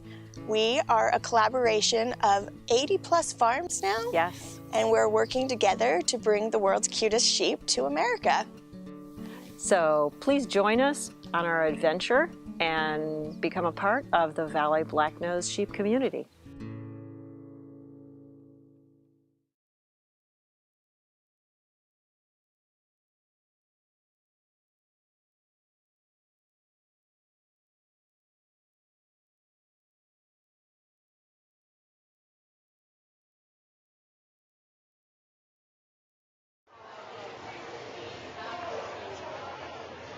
Hi, thanks for being willing to speak with us today. Yes, so thank if you would introduce yourself, please. I'm Brian Coleman, and I train and show the horses for the Mark Messenger Memorial Hitch. Now, it's a memorial hitch. Tell me why you call it that. So Kirk and Radine, like Kirk's brother was killed in '02, and they've done this hitch as a memorial. They showed horses together here starting back in 1986. So they showed horses for a lot of years together, and now this is a memorial to him after his accident. It's sort of a labor of love, I'm assuming. Is there a lot of money in this particular thing? No, no, there's not a lot of money, but there is a lot of passion, and it's definitely what makes us get up in the morning. It's sort of like independent media, I'll tell Very you much. that right now. There's money, but it goes one way, right? Yeah. Now, you have these big, black, gorgeous Percherons, is that correct? Correct. Okay. So tell me why those animals. Is there any meaning to that, or you just think that they're beautiful? Well, it was, again, the family history with having Percheron horses in the family, and, we've stayed with them. They're very elegant, and that's what we've chosen to obviously stay with, to showcase our group. Now, I believe, if I remember correctly, Percherons are out of France. Is that way Correct. back when? Yep, La Perche, France was where the breed originated, and then, obviously brought to North America to, settle and develop North America as a work animal. Yes. In Cheyenne, Wyoming is where you are, correct? Yes. Yeah, we show and train right out of Cheyenne, Wyoming. Okay, now, is that because was the location of the farm initially, or the people that... Yes, that's where Kirk and Radine. I'm from Alberta, so I train and show the horses, but we base, out of Cheyenne, Wyoming. Now, this is quite a process here. When you have animals this large, so how many thousand pounds apiece? So they would probably average around 2,000. Some are a little bit more and some are a little bit less, but they would average around 2,000 pounds per horse. So you have not only the horses in a hitch like this, but you have this gorgeous carriage that you take with you when you go places too, correct? Correct. So this is not a small thing to take a carriage like this and... Well, if you're going to do a 6 hitch, you don't just always have to have 6 horses, right? Do you have extras that you bring along too? Yes, so we bring 9 horses with us because we'll actually hitch it here on Sunday an 8-horse hitch. So we'll hitch up to an 8-horse hitch, and we like to have a spare in case one's feeling a little off on one day or whatever. You can have that opportunity to switch that horse out and still have a full team. That's a huge undertaking. Yeah. Yeah, especially with gas at whatever it is, $5 a Way gallon too or what much. it was. So do you have separate vehicles that you take the horses in a trailer, or do you big semi? Yeah, so we have a semi and we haul the horses and feed, and most of our tack go on with the horses, and then the wagon and the harnesses and everything that needs to stay really clean, it goes on in a separate equipment trailer that's kind of our clean trailer. Yeah, clean. Now this is, I mean, so you also have tack for every one of these, and that has to just not only stay tidy, because I've seen a smaller team hitched up, and boy, are there a lot of moving parts in just the strapping in that. For sure. So, I mean, yeah, each horse has its own individual harness fitted for them, and it's kept in separate boxes that will, we keep them identified and labeled so that they, when each horse comes out and he's ready, then his harness goes on him and then he's ready for the show. So how long does it take once you pull one of those large beasts out of the stall and you get ready to do a show? How far in advance do you have to do it? Because you have to curry them and then you also have to hitch them up. How long does all that take? So basically we do our initial grooming on the horse and have them cleaned so they're washed and cleaned for the show. But then once we're ready to start the show, we figure about 20 minutes per horse. So that gives us time to do the final groom and prep on them, plus their decorations, their main decorations and their tail decorations and the harnessing. So that gives us enough time to do all that and be ready in time. So and be ready, and you then just kind of figure out what the size of the class is and do the math from there. Yeah, I mean, it is serious math too, because there's the harnesses, then you have to, the before and after. I'm assuming you have to kind of spiff up the little harnesses before, make sure the horses stay conditioned, make sure they eat at the right times, because you don't want to eat at the wrong time and make them a little off in the middle of the show. For too, sure, correct? yeah, they have their dedicated meal times and got to stick to a fairly strict regimen. Yeah. So how many people do you have to bring with you in order to be able to accomplish this? We usually like to take 5 or 6, crew members with us, and that gives us enough to A, get the horses ready, and B, get the equipment ready. So you want to have enough staff that you can do that and make sure that everything's clean and ready when you go to the show ring. Okay. So then who drives the team? I drive the team. So that's my job, is to drive and get them in and out of the show ring. Well, there's a big difference between 2, 4, 6, and 8 animals, because tell me about the number of lines you have in your hand. So basically, you're going to have one line per horse in a multiple groups. So, and that's that one. All the left lines control the left side of the other opposite horse that's with them, and then the right lines control the right side of that horse plus the horse on the other side. So it gives you, if you're driving an 8-horse hitch, you have 4 lines in each hand. So that's it keeps you busy. Yes, it does. And then there's a brake too, I'm sure, but that's the least of your things compared to this. The brake helps, but it's it's basically you control them through your vocal commands and your hands. Vocals too. Okay, so this is quite a bit of advanced training that you have to do too, and you have to know your team, I'm assuming. For sure. So I mean, we basically, with the show schedule being basically a year-round schedule, these horses are in training for most of the year. They will get times when they're let down a little bit, so they're not as busy, a little bit of a break, but for the most part they're on the road or at home training for being on the road pretty much year-round. Yeah, I mean, that's just a huge undertaking. Now, I will say that I am in awe of the drivers. A couple of years ago we came to the National Western, and I think they had the big 8-hitch teams when it happened, but they have a big event. I think it's Sunday usually is the big one with the 8 teams at 1 o'clock maybe this year. Okay, correct. So I got that right.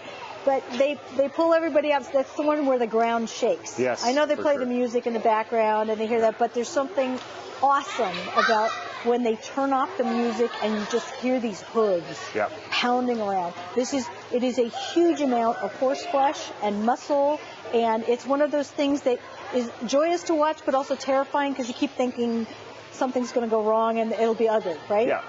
And I'm sure that does happen sometimes. It does occasionally, but I mean, for the most part, you're not going to, as an owner, you're not going to trust an animal in that position if they're not ready for that position. So it's like any sports team. If it's, things can happen, but you're not going to put a horse in a position where they're going to have difficulties especially in a public setting, right? So you might try that at home, but you're not going to try it Not gonna at try a it here. show, right? Yeah. So what is the most difficult part? Obviously going in a straight line as you go around the ring is going to be a little easier. And I'm assuming that the turn is the hard part. Is that right? Yeah, for sure. And just, you know, basically what we're trying to do is make each horse be a mirror image of his partner. So you really have to keep everything right so that those two horses do everything in unison.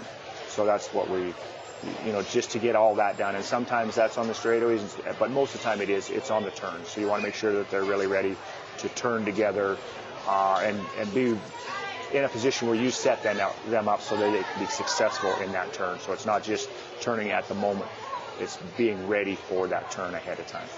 Can you swap out the lead horses with other horses, or is it a very specific thing? Is it kind of like in the field of accounting, you might have taxes and financial planning, and there might be two completely different things? Is it like that? Can you swap the lead and the next pair out, or is it kind of one of those things that you shouldn't do that? You tend not to, because your overall smoothness will depend on the unity of that group. So switching usually causes turmoil more so than more smoothness. So you will typically keep them together. But with that said, if a horse isn't working, that's why we do have a spare horse along, and it will give you an opportunity to change that horse out and use a different horse in their position. But for the most part, the more you can keep it the same, usually the better off you're going to be. Okay. Now, if I'm remembering my terminology correct, is it the wheeler that's the one closest to the carriage, the wheel horse? Yes. Okay, so what is the role of the wheel horse? So the wheel horses, their job basically, as you can see this large wagon, is to start, stop, and steer this wagon. So they tend to be our bigger, more muscular horses. So you put your bigger horses back towards the wagon, and their job, they're the only ones that are directly attached to the running gear of the wagon. So they directly steer the wagon, they directly stop that wagon when it stops, and they're the initial start. Now the others will help pull the wagon, but they are the initial start of the wagon. So. It's interesting because the lead horse is the one that you would think is the one that's going to be the most important one, but if the wheeler is the one that stops, starts, and steers, that's it. I mean, that's your foundation, right? Every horse has an integral part of it to be. It's just like a football team or any other sports team. Every position is important. If there's a weakness, if there's a weakness in a wheel horse, then, that's obviously what's going to stand out. But I mean, when it all works together, that's obviously your goal. You want to have your most capable horse in every position. Yeah, a couple years ago when we saw the big teams and they came around, there was a moment there where they all line up at the very end when they bring all the teams back in, and they kind of line up in a row horizontally right next to each other. Yeah. And there was a moment where the only slot that was left was the second from the end, on the sharp end of the curve. And you could just see everybody, the intensity of everybody watching, because they knew that it was going to be a really hard thing to do. And the gentleman that did it came around that corner, and those horses, he wheeled in this super tight motion in the curve, and he came right in that slot. Nice and straight, yes. Nice and straight. And the crowd just was in awe. They just all broke into just amazing applause. Yeah. And do you think that that's just because it's only the team people that really know, it's only the draft people that really know that, or is that just something that's bigger than, that you just look at it and you say, oh, they made it? Yeah.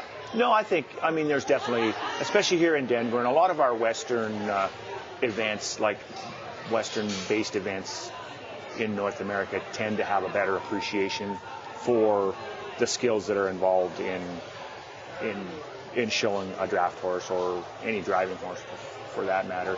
But it seems like they know. I mean, obviously it's a challenge, but it's like watching any sport where, something's a challenge and then they accomplish it. Well, it gives everyone a great feeling because they can appreciate the work that goes into having that just right. Yeah, it was like an amazing football catch. Yes. People were they stood up and cheered. Yeah. It was just phenomenal. Yeah, it is. So tell me, when you line up in that row, what is the judge looking for? Because he made everybody walk up and then back up a little bit, and then he went to the next team. So basically, when they're on the rail, like I said earlier, they're looking for that each horse mirror imaging one another and how well they carry and do what their teammate is doing. Now, when we get into lineup, they're going to look a little bit more for the overall quality of the animal, the overall quality of your equipment and wagon, and then they're going to look for how smooth that team works together. So that's why they ask for the backup. If they all back up nice and smooth together and go to bed together, again, that's a command that they've all worked on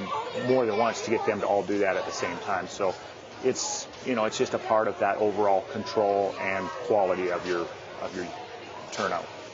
Well, at this show, I've noticed everybody is kind enough usually to let people, all the attendees here, people walk past and see the animals up close. Yeah.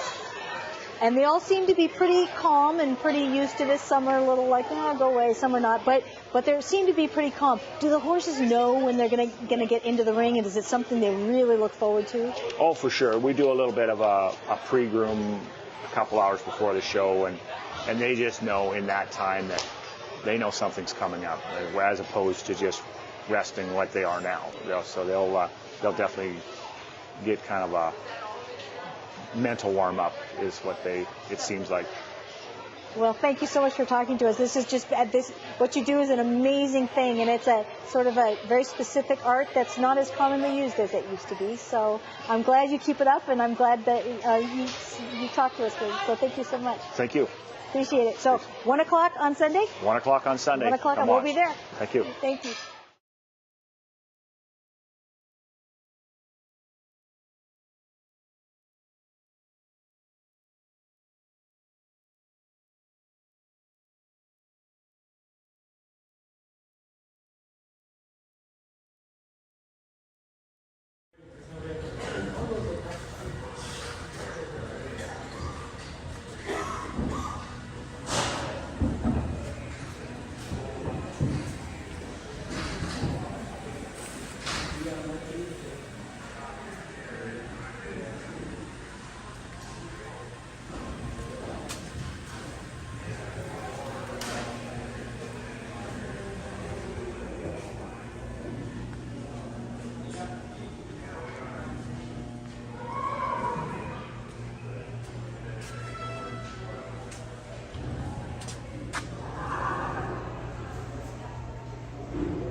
This week is our much anticipated launch for the RE Synergy Foundation, and we chose the National Western Stock Show in Denver, Colorado as our inaugural event. Denver has been a central meeting point for many peoples, cultures, and animals in its history, and has turned into a place that its founders never imagined.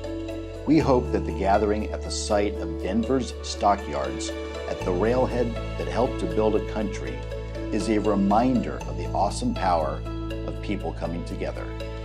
We hope that when you see all the different breeds of livestock this weekend, you will imagine the history and the cultures that they represent. We've partnered with the media production company, Backyard Green Films, and we've helped to sponsor their live stream.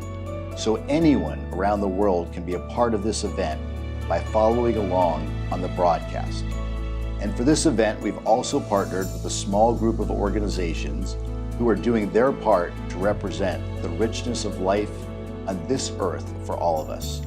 We hope you follow us and them on social media and tell others about their work. That helps more than you might know. That's synergy, after all. A high tide lifts all boats, so all are elevated. We're the RE Synergy Foundation. We hope you join us in making 1 + 1 so much more than just a simple sum.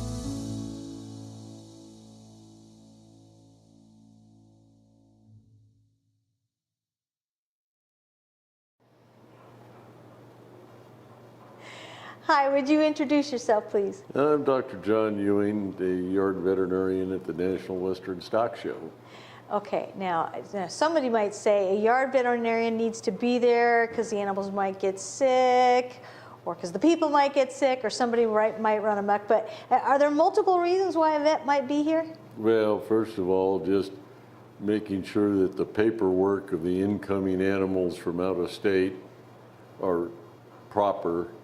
And then the other thing is, on sale animals, we have to make sure that the paperwork is transferred so that they can legally go to wherever the buyer is going to take them. You're telling me you came here to do paperwork?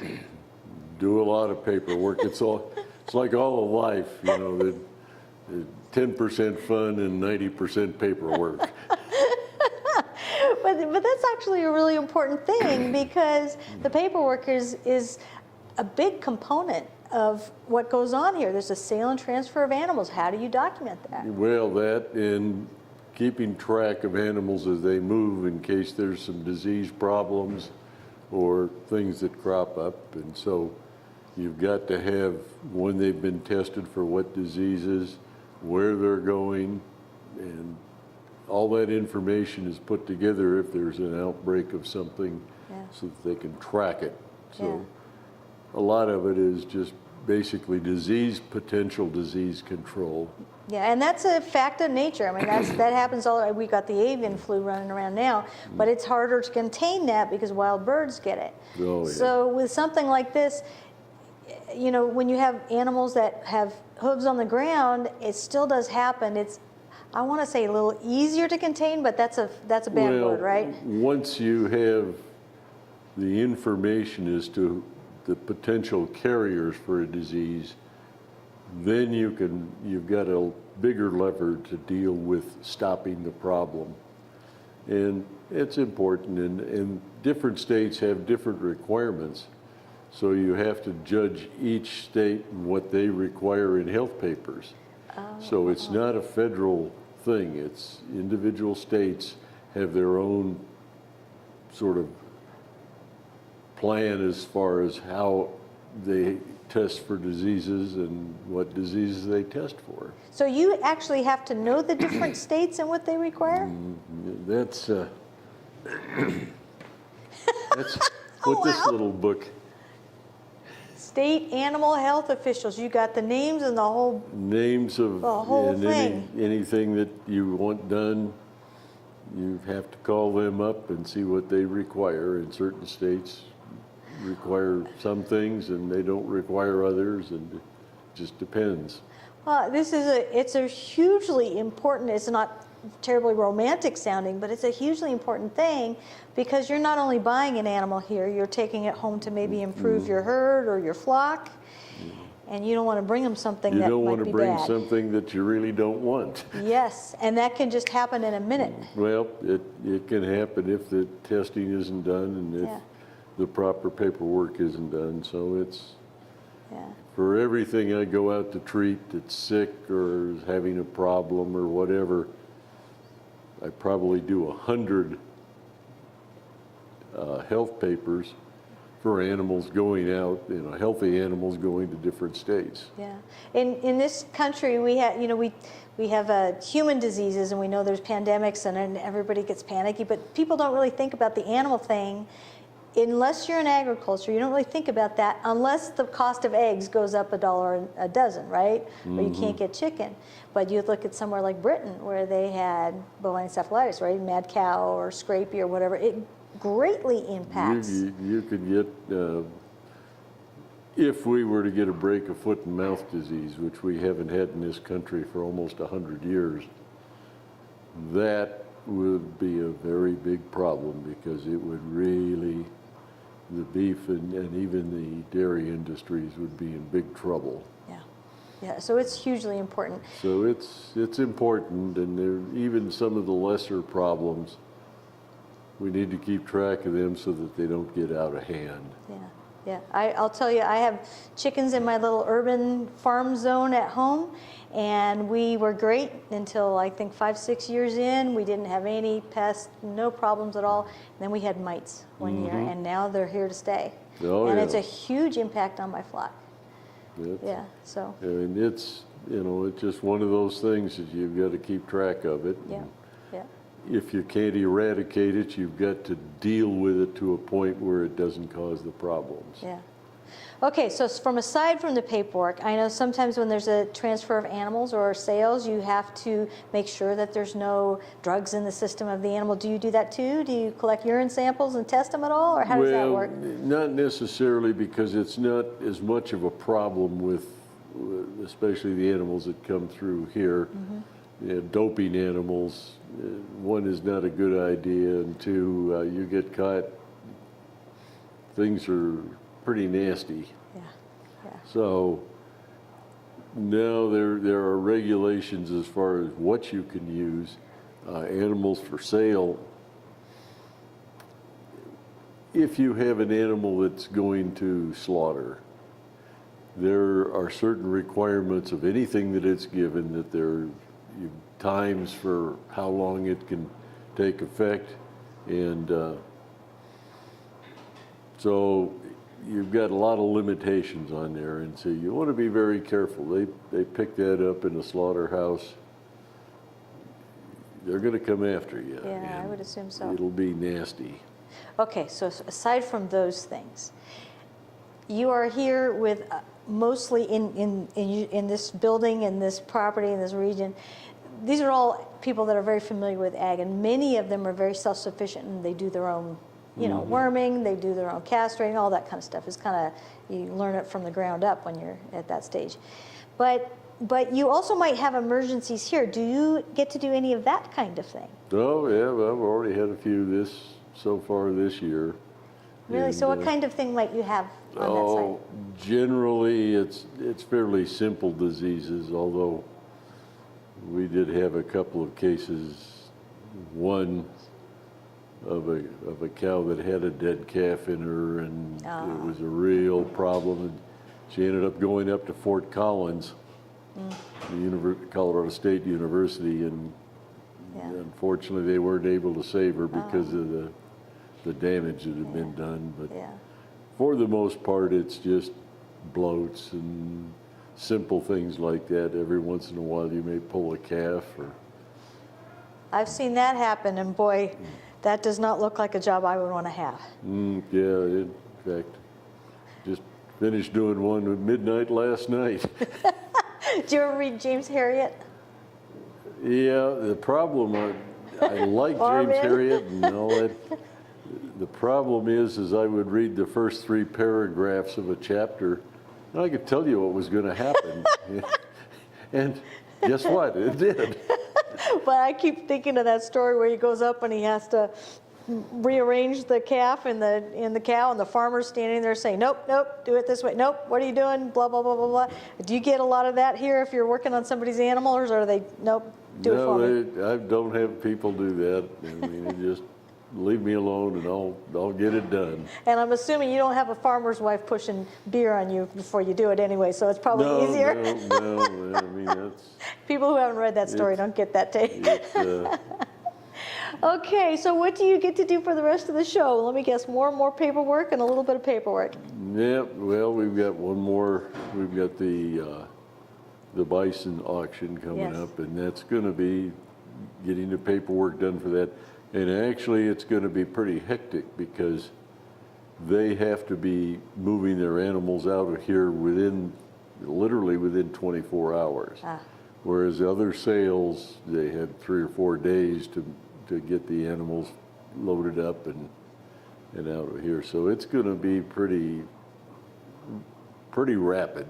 Well, not only that, but I actually went out to the pens because we haven't covered bison at all really in our adventures, because for the most part that was a wild animal more than anything. But in the last couple decades we are farming and ranching, and so now that this animal is used in a more domesticated range, we're having to deal with a little bit more of a wildness to our show.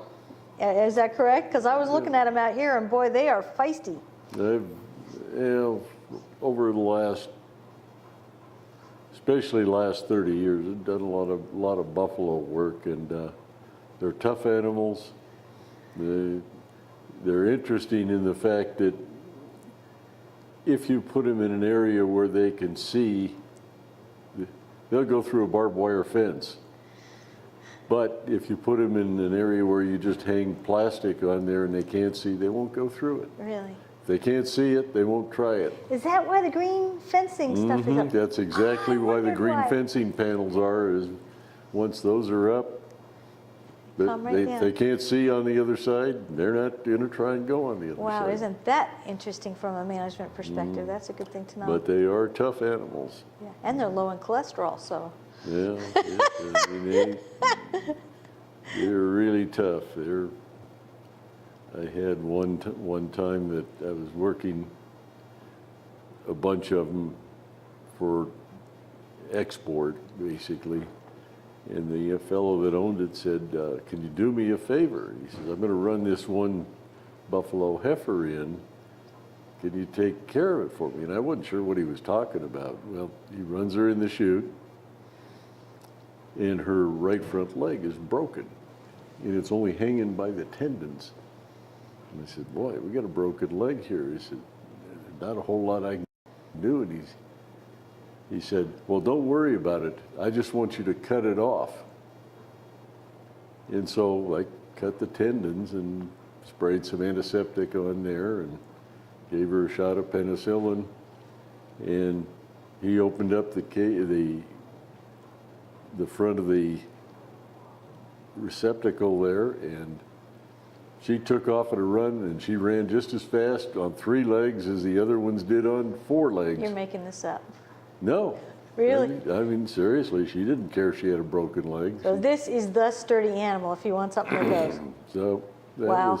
Wow. But all he wanted to do was, get the leg was just swinging around, and he said, "Get it off of there, clean it up, put some antiseptic on her, give her some antibiotics, and turn her loose." That's a tough animal. Mm-hmm. Yes, it is. Well, so you've been training for this. Before we go, I know you're busy and you got a lot of stuff on your schedule here, but you were showing us a picture. You used to play rugby. Oh, yes. This is the training for the bison. Is that right? Yeah. Well, actually, it started out, the training for the bison was working with camels in East Africa. Did you really? Yeah, after I got out of my bachelor's degree from CSU, I went in the Peace Corps and went to work at the veterinary school at the University of Nairobi at Kabete. Wow. And I worked in the clinical pathology lab, and that's when I decided it'd be a kind of cool thing to go to vet school. So when I came back after 2 years, started in vet school, and that was it. But in the meantime, I had to play rugby because one of the fellows I roomed with was from Wales, and he was a Welsh schoolboy rugby player, which is like the highest level that you can play in Wales. And we had a good team. We were 52-1 for the 2 years I was there. Won 2 championships, and the second year I managed to be an all East African rugby player at second row. Wow. Other than that, it wasn't much. Wow. Okay, so I'm just going to ask you, I'm going to have Rick fade out for us on this, but I'm going to ask you to list, if you can, all the animals that in your veterinary career you've treated. You want to say a yak or a bison, and list them all for me. Well, we started off with the exotics, lots of camels. We used to have a fellow around that had camels that he used at the zoo in New Mexico. Camels, cattle, longhorn cattle, pigs, sheep, goats. And in Nairobi? In Kenya, basically, we did deal with some wild animals because injured. I remember one time working on a cheetah, and then I did spend some time working at the Tigoni Research Center for primates, doing TB testing on that, colobus monkeys and fun things. They're not really fun to work with because they are strong and they don't like people. And they hate paperwork. But just about anything that would come down the pike. You've had a very interesting life. Well, it's always fun to do something different sometimes. I think so. Well, thank you so much for speaking with us. Okay, thank you very much for your time and effort.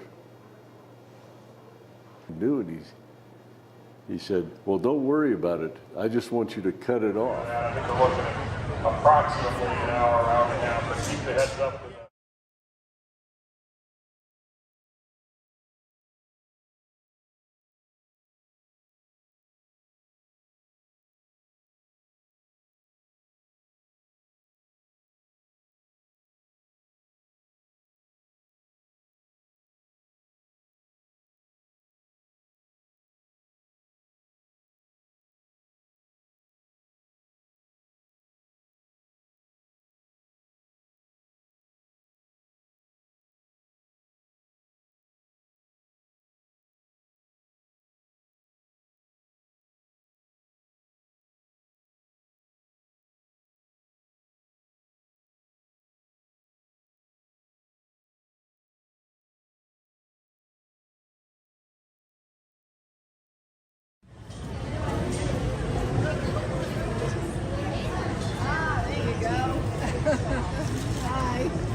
Watching them grow.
He's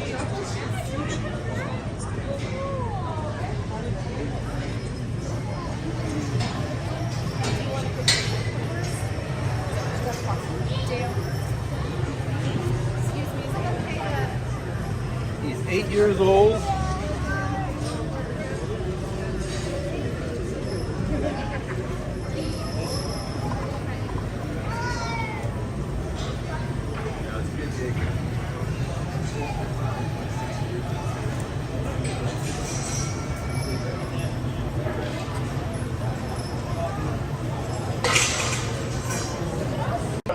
To the PA system and we'll keep you apprised as things are going.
Yeah, we're on the end base. And maybe we're on the, but there's four.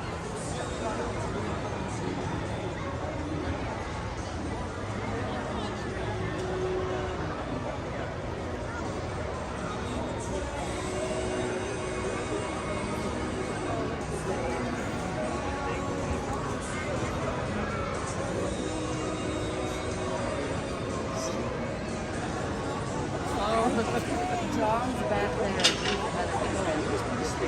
I'll walk up there and give him a little.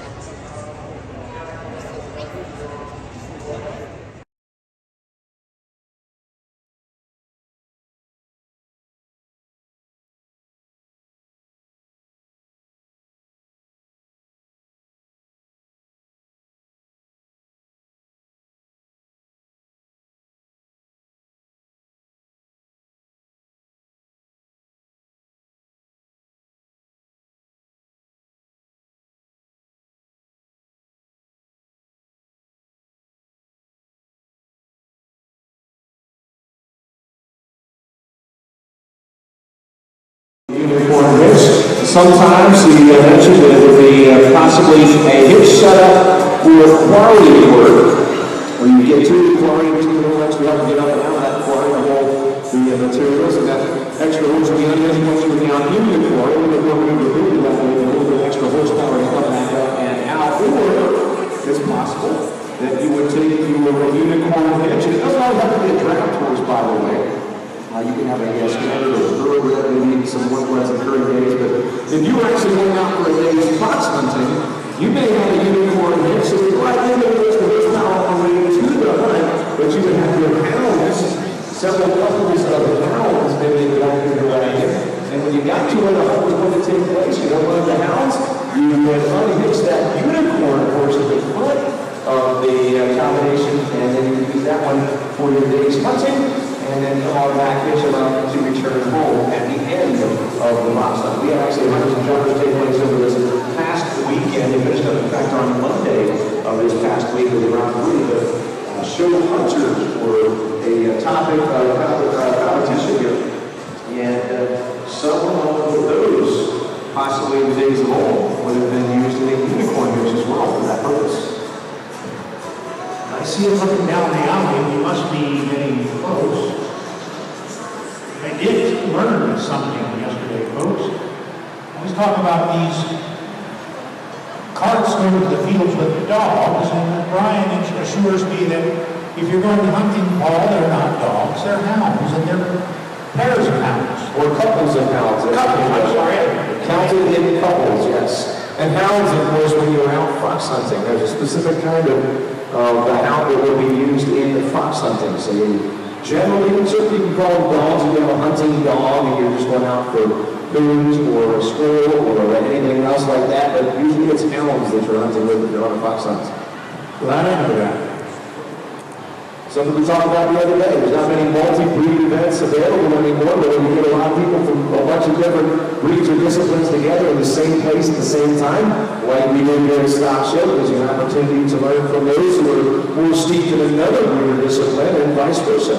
So it's my pleasure to be here learning from one of the greats himself, Paul Gittich, in the draft breed and discipline as well.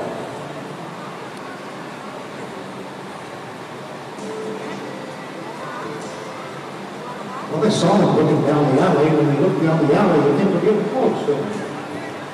Fake this out a little bit. We heard that they were standing by back there for the unicorn hitch.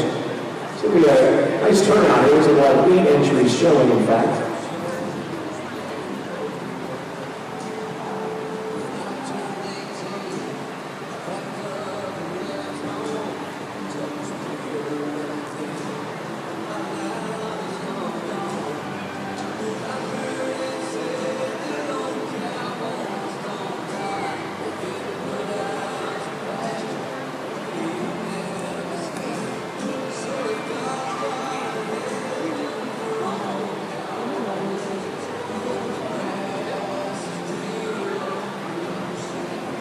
Unicorn hitch is one of the most exciting hitches to ride. You have that single horse out front, and it kind of has the ability to get sideways if it wants to. This is entry 126. Dwayne Hirschberger is driving Diamond K. Bergeron.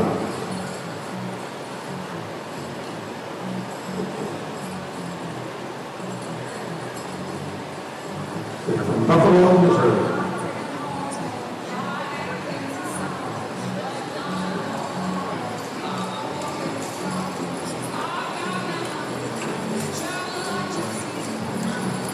Jonathan Belgium's Unity, Saskatchewan. The O'Hara is the owner. Asking you to stay back away from the rail during competition. If you're going to expect to please stay seated back away from the rail during competition, please. High Point Flight Trail, Freeman Hill, driving those horses. Bretton Net Field, corners. Jackson Fort Ranch.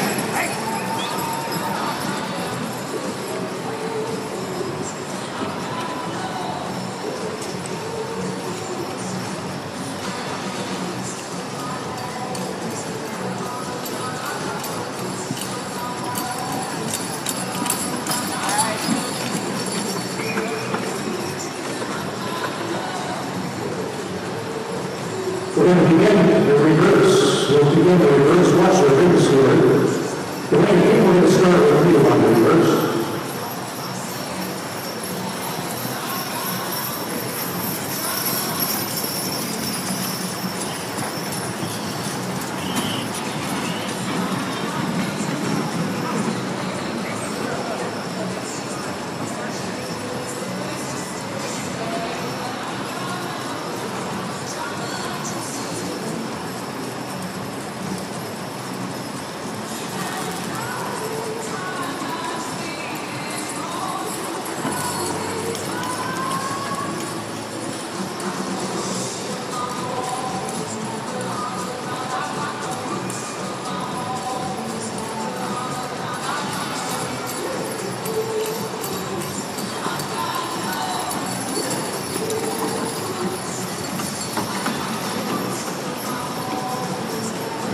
Joe just wanted to see a lot of style and animation, particularly from that lead horse. The lead horse needs to be nice and straight moving forward. You don't want that lead horse. Walk, please. Walk your horse, please. Walk. You don't want to see that lead horse out there stretching everything tight and pulling the load. Try again, please. Try. On the other hand, you don't want to see a bunch of slack. And I always say, the judges choose a light to compose. And then front either, that single breed, you want to call it that, just black horse a little bit. And you know they're forward, or if they're in there, but they're not overflowing.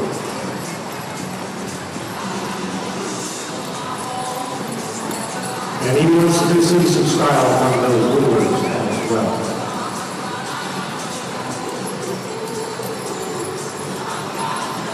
Come in and line up, please. Dwayne, come in and line up, please. Nicely done.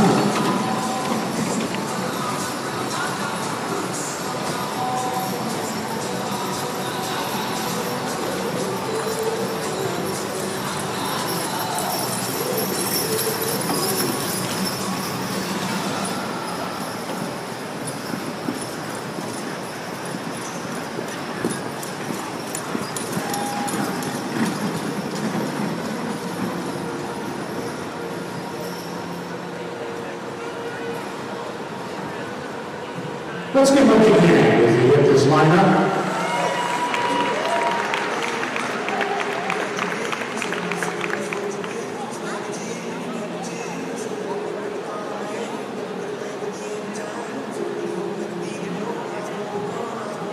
We're going to ask this group to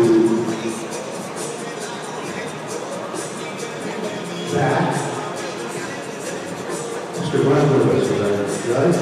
Comes to us from Springfield, right? Walks around the reach, make sure that he likes what he sees. He wants to see good confirmation. He wants to see well-shot horses. He wants to see clean harness. He wants to see the absence of blemishes. All of those things, right? There are 3 breeds in the arena. The hitch you just saw back is the Belgian. The hitch to follow will be Clydesdale, and then finally the first round. I think there was 7 first rounds on the either end of this group.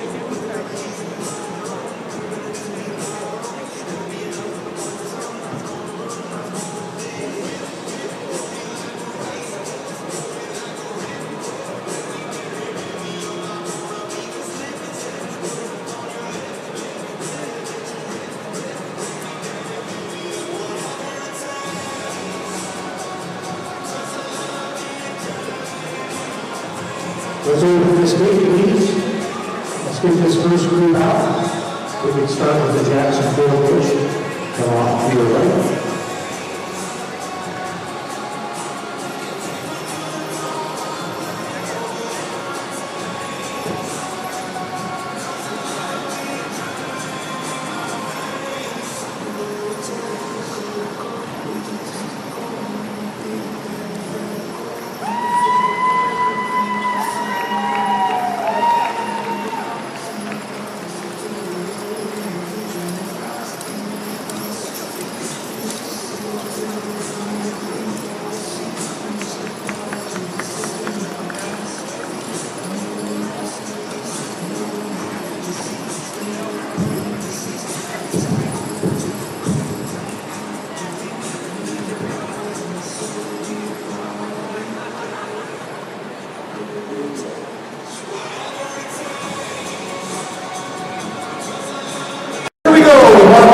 Messenger Memorial Hitch, Ryan Coleman.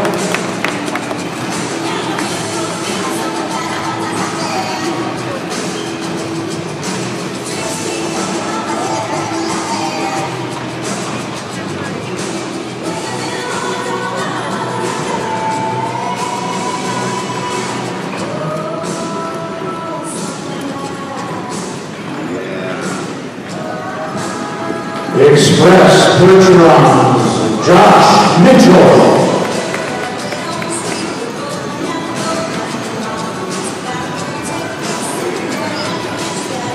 Young Living Essential Oils. We have Tim Sparrow on our list, that's not him. Jamie Schuler.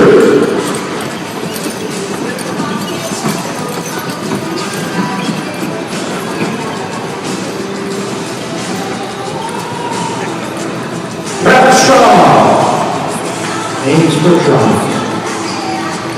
Put in the work, guys. Put in the work. On the rail of drop meetings. Come on.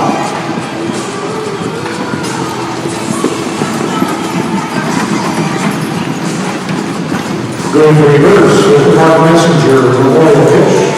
Mr. Coleman, we're going to begin the reverse with you.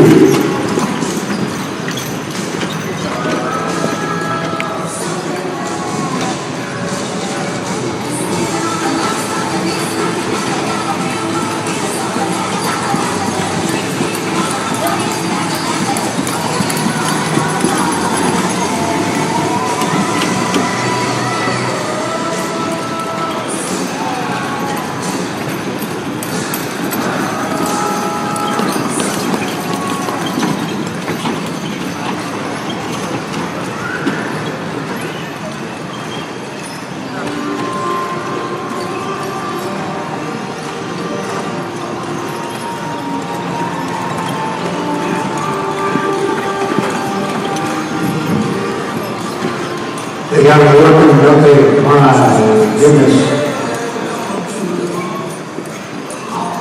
Put it back in the truck, please. Draw on all front.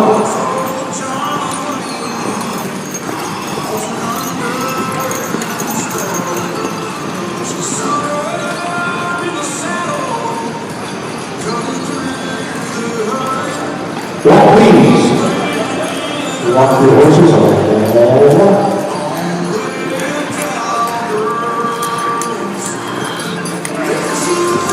Try again, draw on, all front.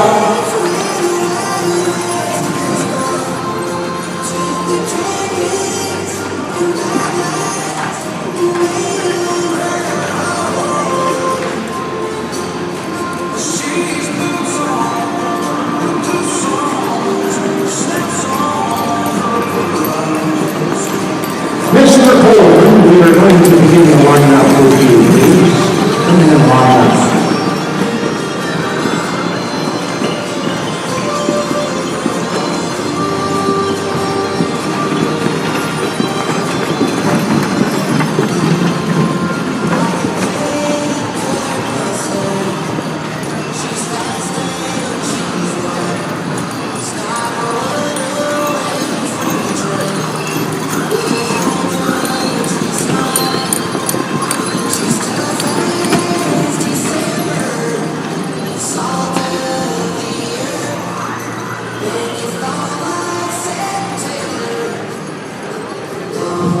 Give it again, ladies and gentlemen. Thank you.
Let's get this first bunch back in here, please.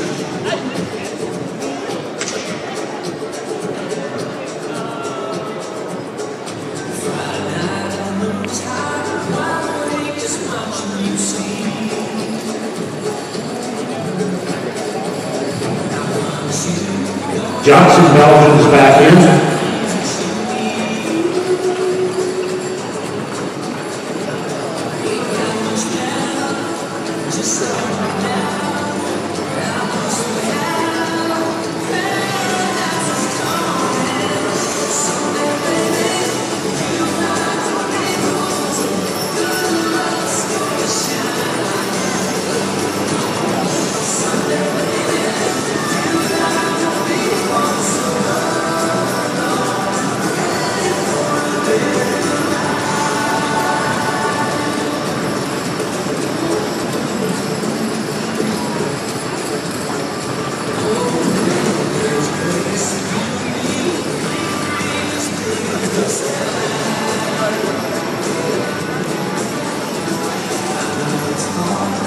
So we're going to see, when we get all lined up in here, we're going to see 8 unicorn pitches in here. It will look like a ring pool, but imagine this evening, in our evening performance, we're going to have 16 six-horse hitches in here.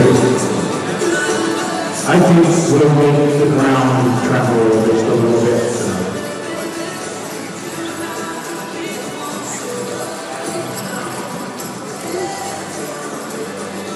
Give a big thank you. If we'll allow them lining up, I think it's going down to, I think we probably suits it there. With this opportunity to welcome our presenters that we witnessed for this upcoming awards ceremony.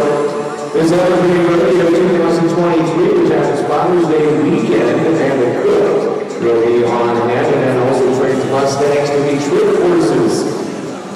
So the equestrian and rights available also the Rutherford County Fair, University of Rodeo Queen. That happens August 4th through 8th. She also shows in the National Athletes Association events, but we got to work off, Ryan. We have to work off. Yeah, not quite to lose the award just yet because we're going to head back out to the rail.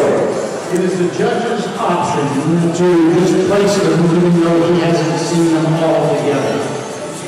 But it's also his option to say, you know what, this is getting pretty close here. Let me pick one or two that I'm not so sure about, and offers one for the first or second heat. Brings it out here, usually give him 1 or 2 laps, and then goes back up and then goes and finds himself. And most of the time when you're out here, you're working for the top spot. Not always. You can have his mind made up on the top, and you can be working for something other than that, but it's never bad news. Come back out of the ring and take another lap. Just never. Put it back where you found it, gentlemen. Put it right back where you got it.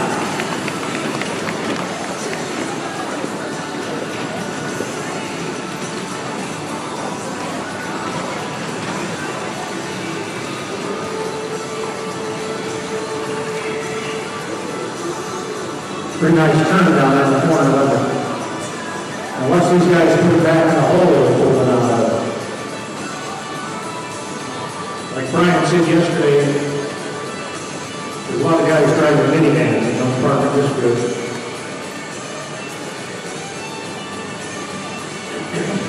Boom.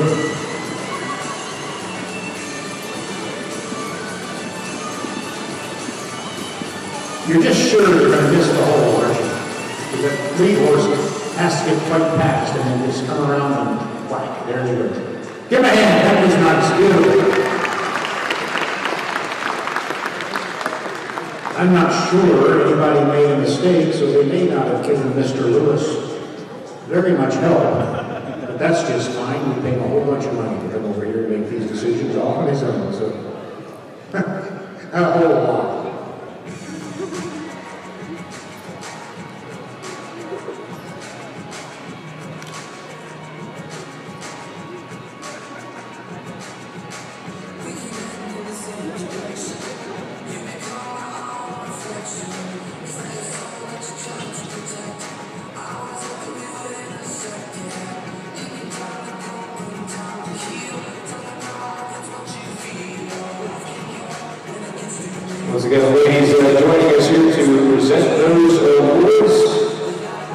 the honors up for you here in just a moment.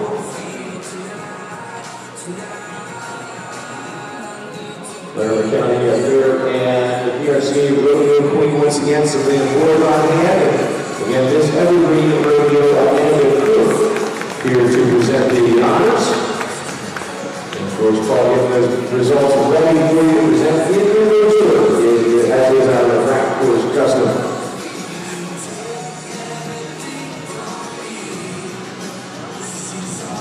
So this is how Mr. Lewis saw it today. In 8th place, entry number 109, Young Living Essential Oils, J.D. Schubert on the lines, Mona, Utah.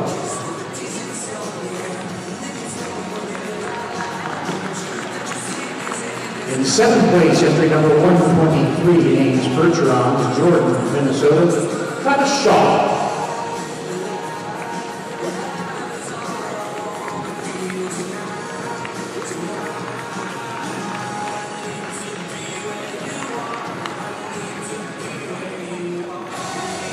In 6th place, entry number 126, Diamond Bay Bergerons, Dwayne Hirschberger on the box, Robert Croft, Buffalo, Missouri.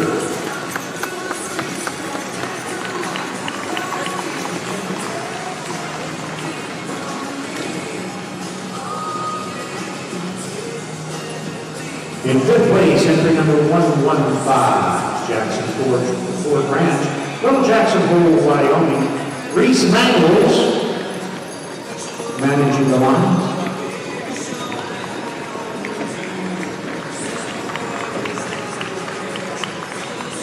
In 4th place, entry number 137, High Point, Clydesdales, Brett and Annette Fielding, Cumber, Utah, Raymond Yoder.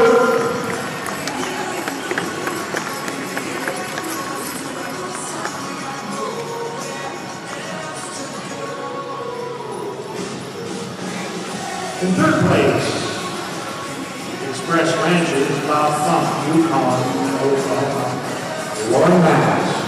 That was Josh, that was Josh Mitchell right there.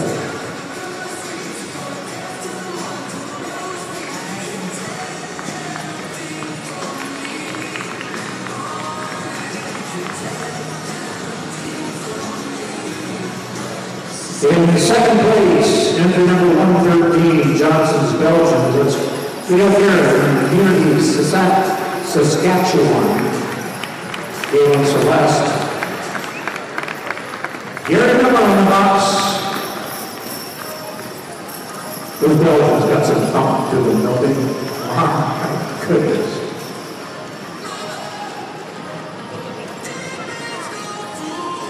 That'll bring us to the winner of the Class 1 Messenger Memorial Fish, Cheyenne, Wyoming, Brian Coleman.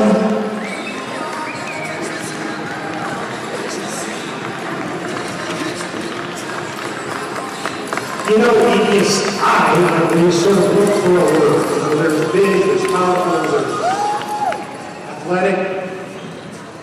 I just call them balanced, big, athletic, and know where they're going. Look at that rainbow. Just pointing away, those ears just straight ahead, bouncing back every once in a while, Brian Cox to him, and then he's just firing through.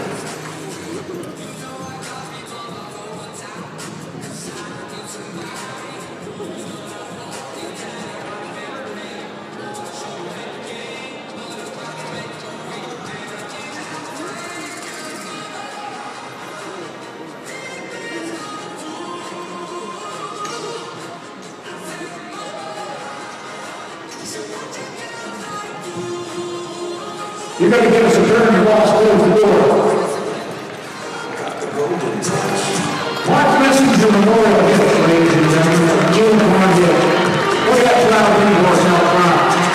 Lots and lots of lift. Come back to those doors. Big brothers. Lifting forward in the back. Lots of elevation in front.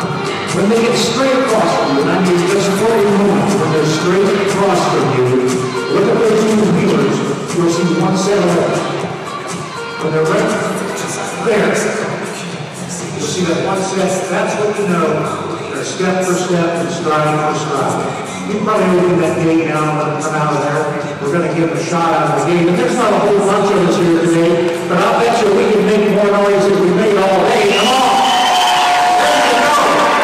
Mark Messenger Memorial Hitch.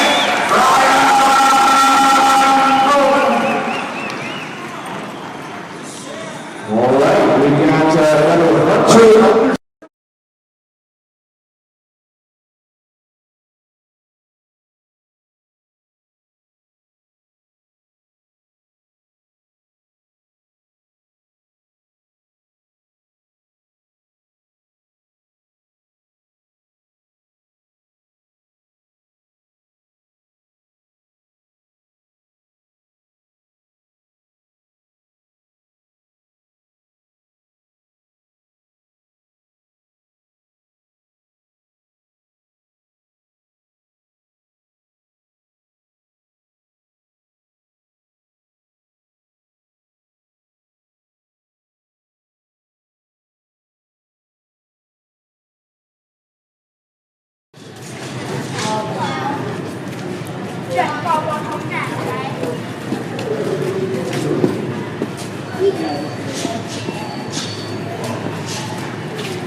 You're breaking, but you're not there.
Oh, I'm in the same boat.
Class 345 is now in the arena, so class 346, senior mule hunter at the saddle. Please be ready, your classes coming up next. After the senior mule hunter under saddle, we'll be running the giraffe 4-horse mare show hit, so please make your way to the paddock arena if you're not already here.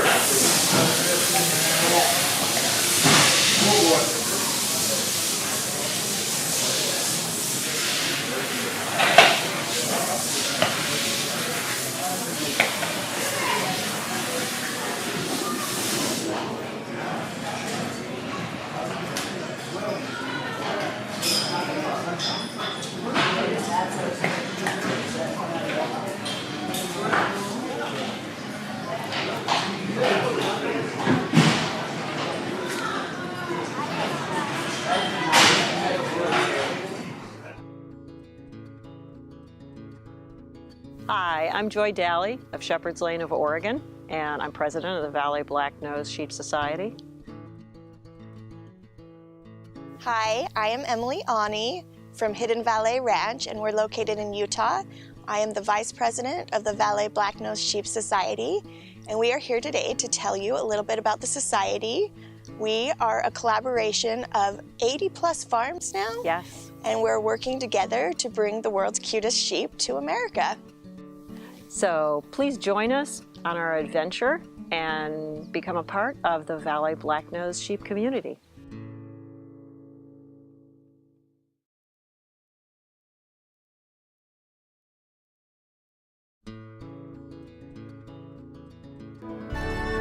They're the oldest pure breed in the world. When the Romans invaded England, they described the Devon. They've been around ever since, but they have not changed. The Pilgrims came into Plymouth in 1620. 100 people came on the Mayflower. 50 died the first winter because of disease, other issues, starvation, maybe freezing. They didn't have substantial buildings, they didn't have anything. Because the Pilgrims didn't have any communication, cell phones and so on, to get back to England, they sent word back with the ship captain and a few people they sent back.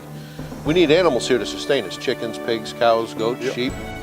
So the third boat, 1623, I believe it was called Charity, brought animals to the New World, into Plymouth. And among those were the red cattle from the south of England, which we know today as American milking Devons. That's always been the Devon's strong point. That's their forte. I mean, from the days in Plymouth, they sustained small families with milk and meat and labor, and that's what they're doing today on these small farms and sustainable farms, and they're the excellent cow that's tailor-made for that.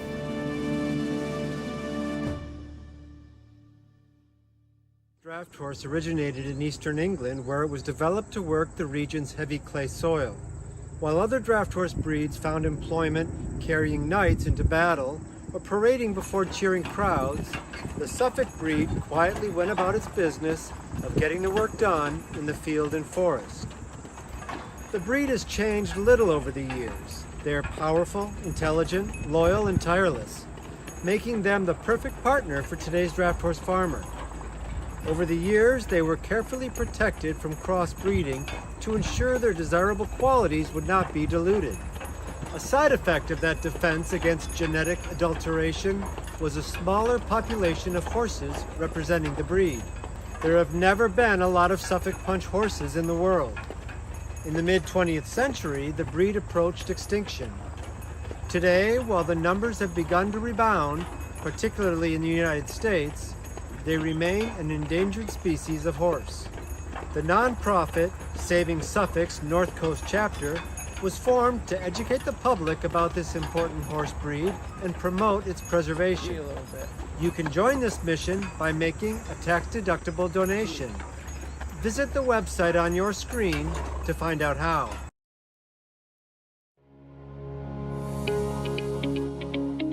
Every fall since 1980, the Dutchess County Sheep and Wool Growers Association have presented the New York State Sheep and Wool Festival. From raw fiber to animals, products, and goats too, fiber farmers, vendors, shows, equipment auction, workshops, and even a llama parade. So please join us again in 2023 for the New York State Sheep and Wool Festival. You'll be glad you came.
Cattlemen's Texas Longhorn Conservancy, preserving history.